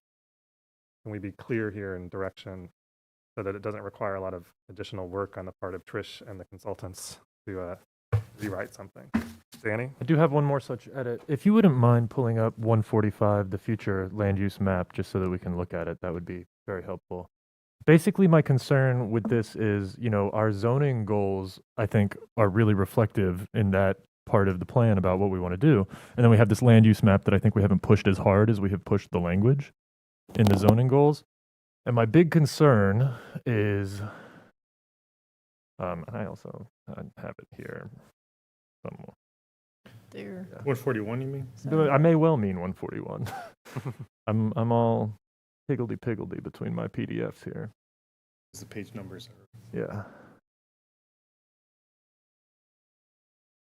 Yeah. Perfect. Yes. Listing. There you go. So my concern here is that the pale yellow is residential single family, more or less. And we are recommending that residential single family be changed to up to 2 units, including an ADU in most cases. And particularly in the future opportunity corridors, but I think across town more broadly, so the way I'm thinking about this is multifamily residential is going to provide a ceiling, or rather a floor, in really dense areas. It's going to be at least this dense. Whereas it is incumbent upon us in the single family residential areas to set a ceiling for how dense they might be. I think 2 units with an ADU is too low. And I think this is an area of the plan where we may be hurting ourselves later in our abilities to go a little bit further. Generally, where we are being indirect, we are leaving rooms to be more aggressive and to push this. And so my recommendation would be to consider expanding. The only change that would require to address this is if we scroll up to the, just a couple pages, to the definitions, the legend. If we change the definitions of multifamily residential and residential, residential, 1 or more residential unit per lot, including accessory dwelling units and duplexes. So that goes up to 2, including an ADU. I think this should be 3 or 4 to explore. We're not committing to this, but I can certainly imagine, particularly in the opportunity corridors like Jones Ferry, it doesn't make a lot of sense to me to preserve a maximum of duplexes, frankly, anywhere along Jones Ferry, particularly in like Wynwood or in neighborhoods, close to large multifamily buildings. So my proposed change would be for us to adopt how high we would like the theoretical, and again, just for public watching, this is absolutely not being adopted. This is so that we can explore this and push the boundaries on our goals. What is the theoretical maximum that we would want to explore up to for residential? I would say quads. I would like to, and maybe not townhomes. I'm willing to consider the townhomes may not be an appropriate by right use in residential areas just because of the way that they work in different reasons. But I would say duplexes, triplexes, and quads for single family residential, townhomes and up for multifamily residential in those definitions. And if we change those definitions, these maps can stand as is. Would you also include, it says one or more residential units per lot. One or more includes 4. Yeah, but it is a little weird though, right? Where it's like one, because it mentions duplexes. So I read this as intentionally being up to 2, when one or It more does up to imply 2. Yeah, units. no, it's 2. I It's mean, 2. it's, single family and it's a breakdown kind of related to the building code, and single families and duplexes are in one code. And of course, we understand we would have to revisit the zoning entirely, it's sort of a big, all of this would conflict with presently existing zoning, but I think that's part of the point. They're not really related. I mean, Right. in the plan itself, it's all about implementation. I Well, mean, one the question. future land use map is a conceptual kind of policy direction. That's right. But it would have to be kind of vetted through a regulatory process for Yes. a given zoning district, right? Absolutely. So while it might, as Danny, I think, is suggesting, theoretically, a particular residential or a particular area of town might be able to go up to quadplexes in a particular neighborhood, that theoretical ceiling may not apply in a given neighborhood because of whatever reasons are baked into the regulatory approach that is implemented as a result of this direction. There's homeowners agreements and much of that, right? I mean, many of the neighborhoods have permits for them where without the HOA agreeing to change them. So then the map can have different implications for different parts of town. Older areas where there are no covenants, no permits, no town permits, special use permit, conditional use permit, a completely different set of conditions apply to the people who live there with regard to how someone may interpret this map and what effect it may have on the people who live there. So because we have such a high degree of, our town is pretty small, pretty compact, but pretty built out in a lot of areas. And so, then the question of these impacts is just really one to carefully consider. But the only thing I would maybe ask 2 things. Number one, if that's an interest to go in that direction, the University Lake watershed does have some additional regulations where it's 1 unit per development, per property, essentially. Now, Orange County does allow accessory dwelling units in their portion of the University Lake watershed, which we do not. So that's something that you could consider as a change, but duplexes are not allowed there, and nor are quadruplexes and so forth. So we would have to just have a different categorization Or a for different that. category denoting that the watershed zoning districts are a different animal. Or I think just again reaffirming that Or the the watershed future land land use. use map is a conceptual or theoretical Yeah. policy direction that would have to go through a process of in the watershed districts. Well, clearly we're not going to do that in the watershed district, right? But in other key corridors that we've identified, like Jones Ferry, like downtown, other key areas that are identified in the plan, there might be greater flexibility to go up to that conceptual limit, whether it's triplexes or quadplexes. Sammy. Yeah, I like that, Danny. But I see the language already being very open to including more, in that it says including. So including just specifies some specific ones, but it's not exclusive in terms of what else we could be considering there. Does that make sense? Well, I think we've heard from understand staff Scott and though that Trish they to be- said that that they 2 are- was the limit. Yeah, it is Well, right, intending to be 2. So right now, the 3 to 4 units would be orange. Right.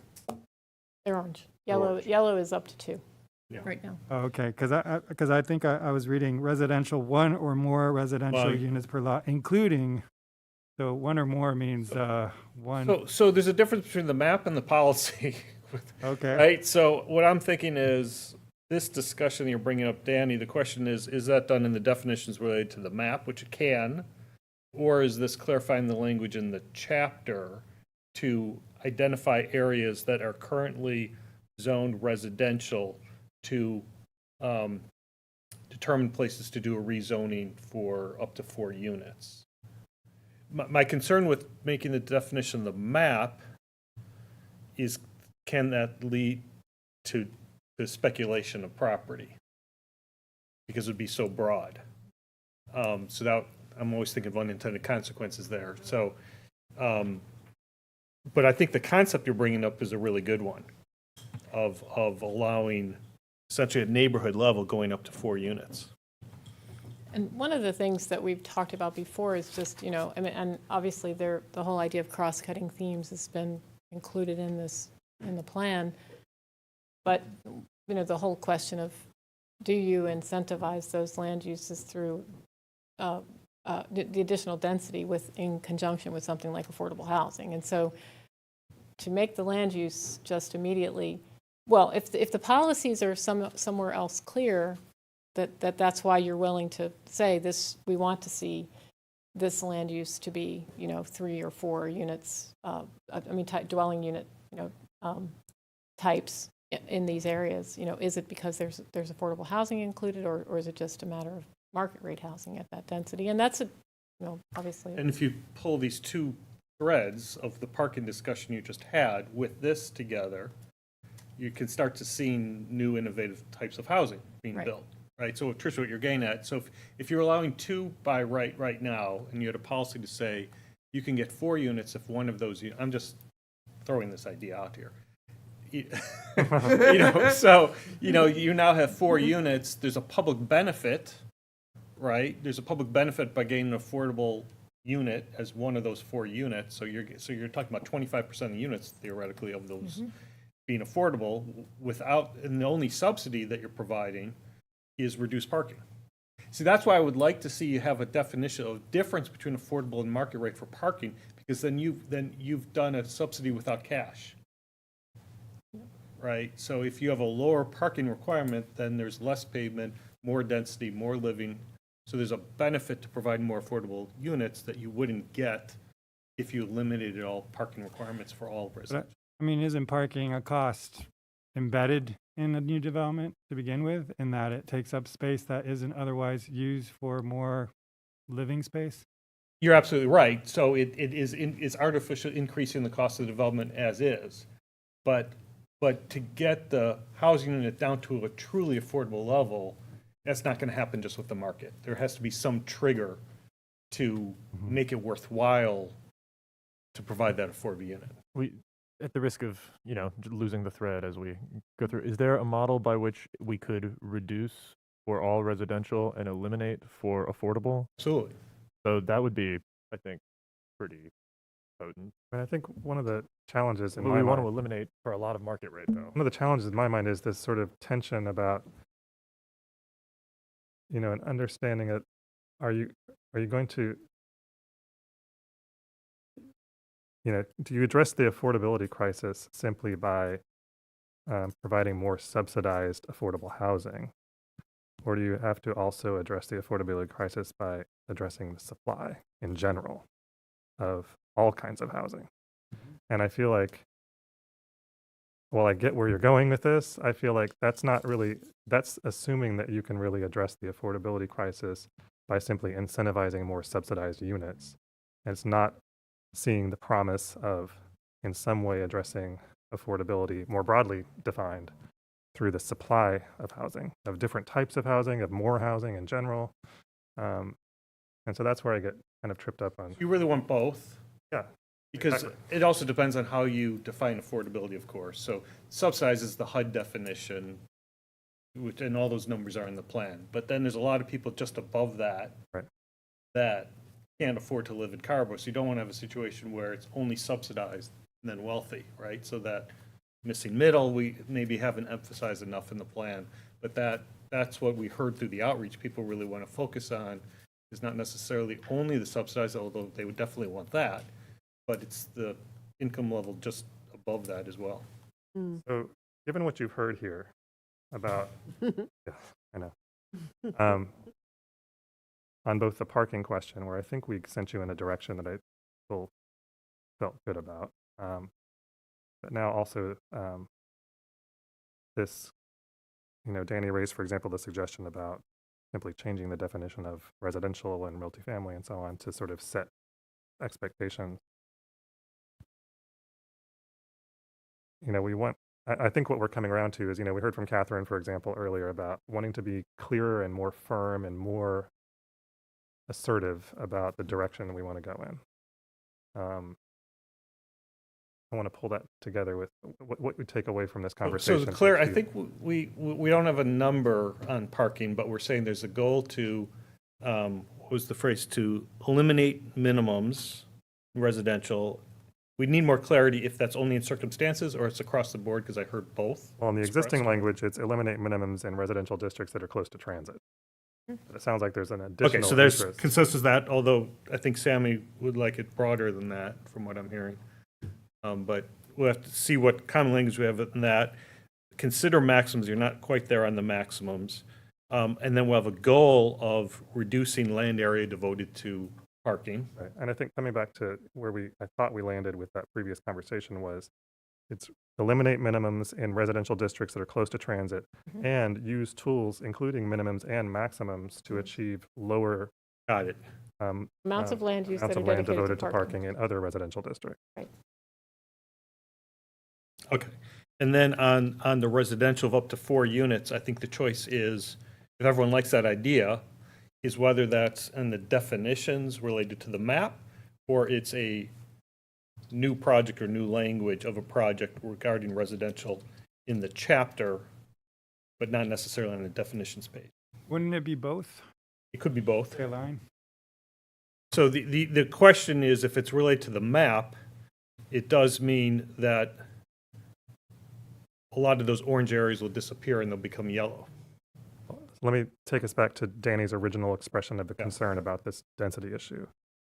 And I think it is, and I'm trying to kind of mimic what you said earlier, Danny, and that is that in some existing residential districts, under this current version of the plan, it wouldn't really push for much change in terms of the density in neighborhoods, because right now it contemplates up to 2 units. Right. Except most of them are 1 unit now. I mean, most of them are lots that are developed with 1 unit now. I mean, any lot that is an existing lot that meets the zoning, most of them, it's 1 unit. Many of the lots fit the zoning and they're suitable for 1. Or, I mean, you all have seen the number of infill situations where little duplexes are going in, and in those cases, the town has a density bonus where if someone has a lot that is slightly larger than the minimum for that zoning district, there's a 25% density bonus essentially if they do a duplex or a triplex on that lot. We could build on that. So we can build on that, but what you see in the yellow primarily, those lots, they're sized for 1 unit right now. So to go to 2 is a doubling in many of those areas. So just to be clear about that. I mean, just as a sort of by right. if you were to change it to by definition, you're saying you do expect them to be dense. I mean, to be denser, and we can establish that through a zoning tool. You know, it can be that they're rezoned. Say those lots are now big enough for 2 units. They're big enough or they're big enough for 2 units if it's a duplex. Whereas now that's only the case if you have a slightly larger lot. Am I making sense? Very good Okay. sense. And we, I think, have a firm sense that actual change here is going to come in each zoning district.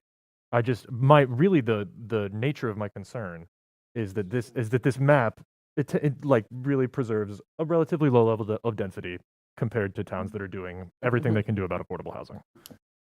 You know, the yellow as compared to the orange is, I mean, you know, Resident Patrick McDonough shared a really helpful resource about what Minneapolis has done to actually achieve falling rents. And it really does seem like variety at a very large and aggressive scale available to homeowners is the single biggest intervention we have. Let me try and stitch these together. So you've already put in the plan to reduce the minimum requirement for an ADU from 150% down to 100%. So any conforming lot now is allowed for ADUs. So that's a change, a pretty significant change. Are there other things to encourage more duplexes in these areas? And then to put in, you know, Catherine's remark notwithstanding, to explore rezoning of certain single-family residential areas to up to 4 units, to either duplex or 4, but without mapping them.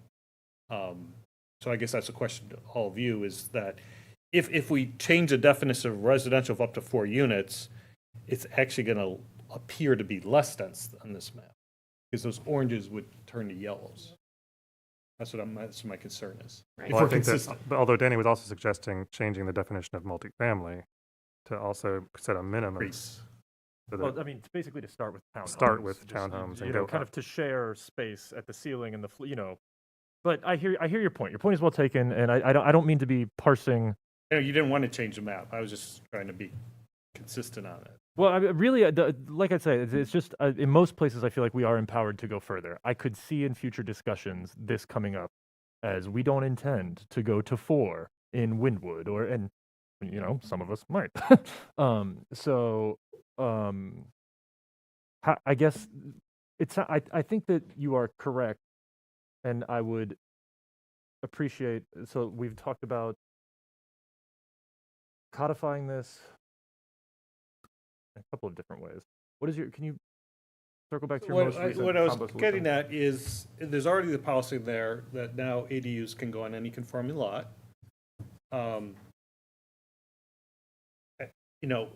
Are there other things we could do similar to duplex to make it easier to, or provide more incentives for duplex? You could have that. You could have a project here to amend, to be more specific, to amend the LUO to increase incentives to move to duplexes and fourplexes, right?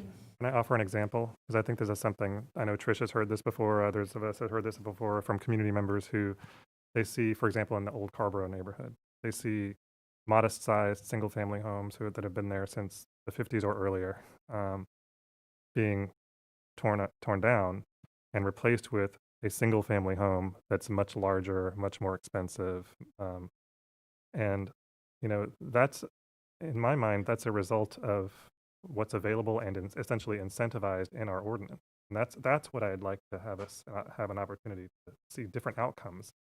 An example like that. So basically, you're allowed making more it floor easier. area by creating another unit instead of being stuck within the same.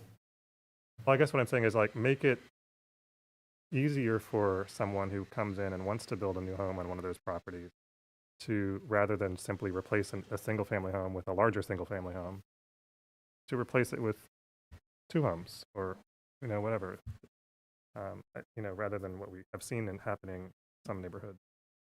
Sammy? Yeah, I think the change would be reducing the floor area for single family and allowing for an equivalent floor area or more, as long as it's duplex, triplex, or quadplex. Because that's what we want to disincentivize, is like these ginormous houses that inherently are out of most people's reach, and incentivize the smaller scale, more affordable kinds of housing. And that could be true with townhomes too. If we're going to, I think we've got enough direction to come back. Something to work on. I guess the question I would like for you is, just the question of, I guess what I'm saying, that you're saying that the map is okay, but you would like to give a more aspirational definition to what those uses are. Exactly. Yes. Okay. Thank you for helping us distill those thoughts. Sammy? Yeah, and then just wanted to follow up on one of Diane's points and this question of metrics. We changed it and thought that, for me, it was just a change of language. We define what the metrics are, and all of the things that were metrics before, we were now going to understand as goals. And I just want to make sure that we didn't just erase all those old metrics, that we're able to define what the measures are, but still keep what those percentage goals are too. Does that make any sense? You remember in the previous iteration, we had a bunch of percentages, and then we changed the language to mean like metrics. What is it that we're measuring? And but the percentages themselves were the goals. So I think the problem is that we actually didn't have percentages. We had X's percentages and not actual values. okay, so we got rid of that problem of needing to fill in the X's by this little trick. And my question is, are we letting ourselves off the hook in terms of like defining the goals, which was, I think, what Diane's point was, like, how are we going to know how we're doing in terms of accomplishing this plan? Well, the implementation chapter, the first part of it, part of the way we'll know is that we do an annual update and we see, well, how much of the things we said we were going to do in 2022 or 2023 or 24 have we done? Right. That the completion of those tasks is something that can be measured. Completion of progress. And I think that as part of the, as part of the review of of progress, we will, once we start to collect information about what we are measuring, then you can sort of look at that, and we can look at that and see, does this enable us to set those reduction targets? Can you amend the plan to include that kind of thing? But there were no parameters to use to fill in based on where we had arrived, in this process. So it doesn't mean that the door is completely closed. It just, we didn't. Perhaps some language that can prompt us to go through that step in the process. In other words, as we're doing that reassessment, let's keep an eye out for defining those X's. Okay, so we can look at that in here, Yeah. and updating the plan to have that Thanks. information. And then another thing Instructions, that was mentioned was with parking, like including it in affordable housing and stormwater as like a cross-reference, because it does have a lot of, that was your point. Thank you for bringing that up. And I think those are the other thing was that we had a comment from an email on page 133, 2.3. I think there's a typo in that it says smaller lot sizes instead of larger lot size. In chapter 9, wait, let's see. That's been fixed. That's It's Mr. good. Dykers' comment. It'll get fixed. Yeah. It will get fixed because it's not currently fixed, because I looked at it and it was. And I believe that the manager responded to Mr. Dykers and let him know that that it was a typo that would be It's being correct. worked on. Okay, great. Thank you. I missed that. Great, thank Okay, you. those are my comments for now. Thanks. Okay. Other comments before we wrap this up? Just 2 or 3 quick comments. I know the evening's getting late. So I wanted to just follow up on Sammy's point on the measurements. I know this has been suggested, and I don't know where we landed on this, but it's the idea of some kind of a digital dashboard that's even identifying, some of the more important matrices. That possibility here that we would put on the website, perhaps. I think we can explore that. As part of implementation, we haven't explored the tool itself and how it applies to this plan. So, we can certainly explore that. I think it's, it's worth considering. So, we just I don't have a framework for it yet in mind.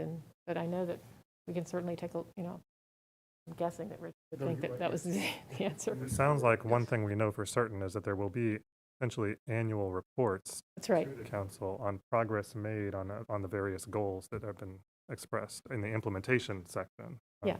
And I'm hoping that this really becomes a kind of a galvanizing framework that everyone understands, that when I say everyone, I mean that it helps all of our departments understand where we're moving, and people feel ownership of it, and we come up with a variety of ways to communicate that to the public about what's happening with implementation of the plan, being part of that representation on the website, not just the plan itself, but really actively what's happening with it as we move forward implementing it. So some type of tool, I think, will be what we'll use. I just don't know about, like I said, I haven't conceptualized that yet. But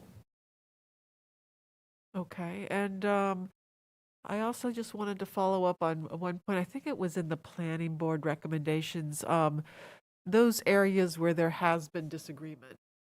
There isn't that clear consensus on how to move forward, but we still want to include that in the plan.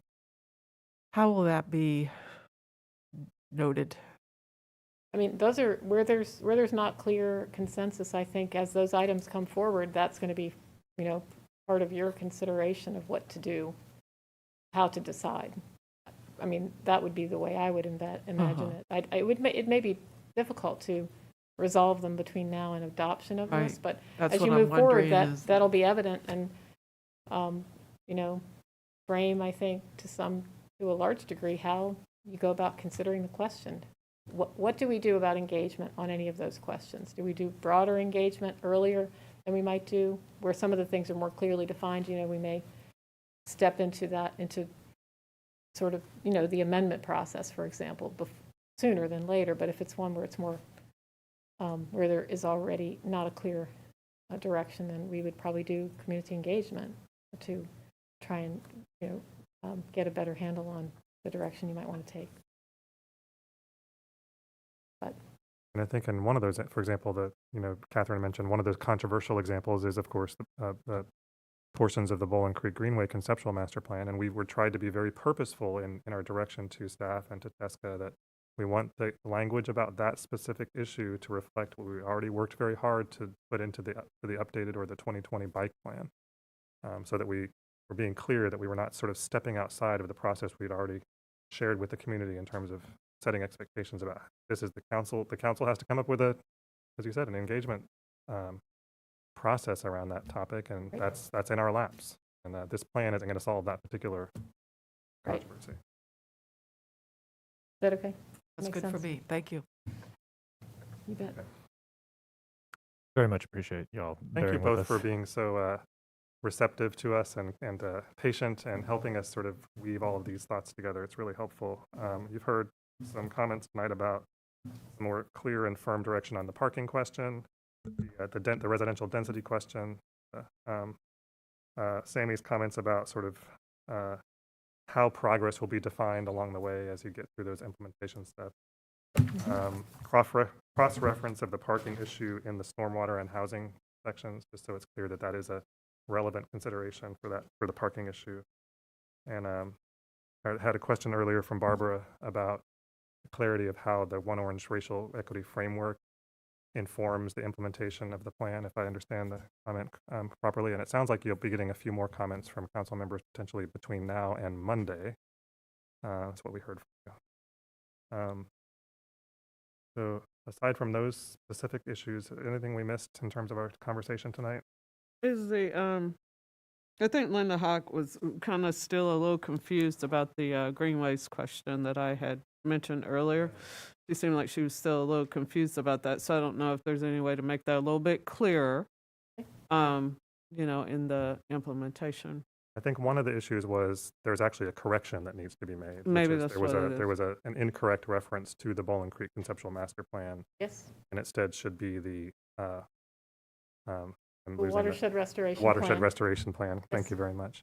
The other was, I think, just a misunderstanding that there's a reference to the old 2006 master plan for all of the greenway systems conceptually in Carrboro.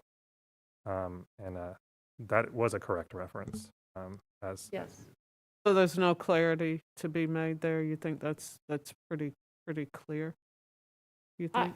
I think on those 2 points, it is that they're just references.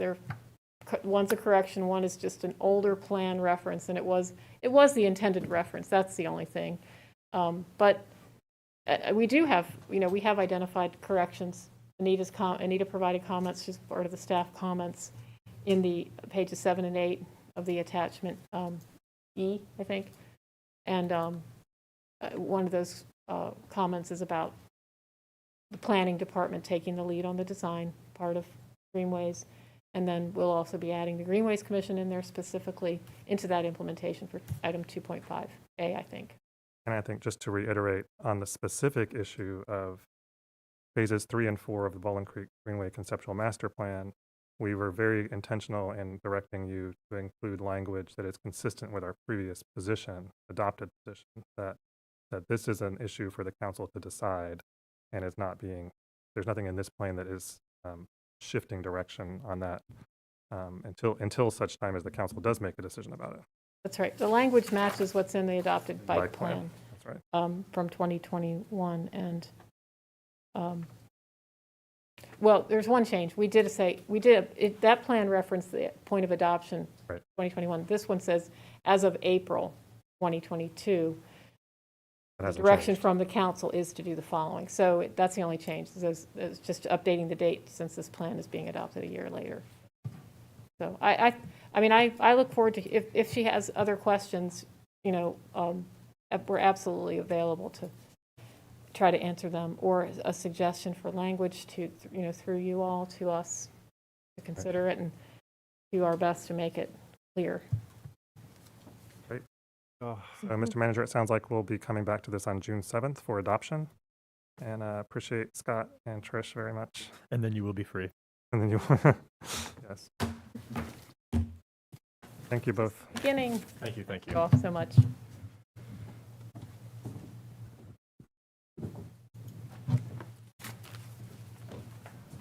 I know it's after 10, y'all, but we only have one item left, and I think it's a pretty straightforward item if I sense that correctly. So why don't we move ahead, Mr. Manager? The last item is appointments to the Carrboro Tourism Development Authority and selecting a chairperson. And that's the purpose of the item.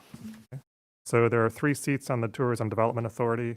There is only one current member of the TDA. He is also the chair. He is eligible for reappointment. The TDA also needs a second member appointed in order to conduct any business, and they actually do have important business to conduct, including their audit and their budget for the coming fiscal year. So so we have an applicant for a seat. I think that was included with the agenda packet. And so what we need to do tonight is make appointments, presumably of those 2 individuals, and also select a chair. If he still wants to be chair. He does. So I'm open to a motion. I move the resolution appointing Donald Strickland. I have my hand up. Oh, I'm sorry, Barbara? Oh, I was just going to say what Danny said. I had one Let's question. say we'll do it. I'll second it. Moved by Danny and seconded by Barbara that we appoint Donald and Marlon to the commission and select Donald as chair, and then we'll go to Susan for a question. And really quick question. So it says on the resolution that the appointments will be made for the term to expire January 2023. So these appointments are just for a little They're over half a appointed year. annually in order to stay on track and get back on track in January of 2023. We'll do these appointments again. Got you. But that is laid out in the town code about the appointments in And how long is the term then? 3 years. Okay. So 2023, we'll have another election. We'll have more appointments, and that will be for the 3-year terms in January. Do I have that right? And the reason for that is that these vacancies have existed for a while, and we need to catch up. Yeah. And all of the TDA, they can serve as many terms as there's no limit of how many terms they can serve either. All right, it's a move by Danny, seconded by Barbara to appoint Donald and Marlon and to select Donald as chair. Is there any further discussion? All in favor, please say aye. Aye. Any opposed, please say no.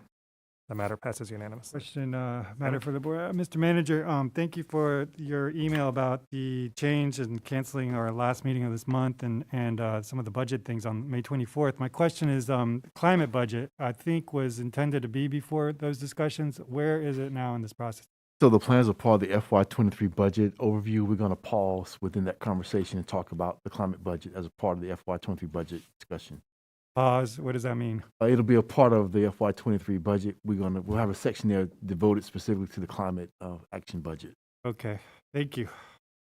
The other thing I wanted to mention is, I was a little concerned about the report we had on COVID, where the health director identified a reduction of Southern Orange County wastewater measures of COVID, instead of, so speaking of 2 data points as opposed to a trend. And I think that that's concerning because I don't know why we would go outside of how we typically think of COVID. It's a trend. And if it wasn't flagged by those who were there, I just really want to encourage folks to not lose sight of this process and this problem and raise questions that that remind our health. I don't know how anyone could just go by 2 data points as So I can try to answer that, Sammy. So I was in that meeting this morning.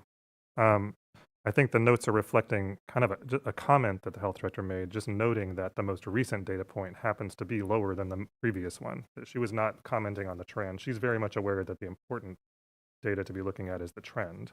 She was simply making a note that it somehow got picked up as sort of a determination she was making about the status of where we are. She was simply observing that the most recent data point is lower than the previous one. But she wasn't saying that it's not going up and overall or anything like that. because it reads like that. And so I would very much encourage, just clarity in that regard, because you read something like that, it's kind of alarming.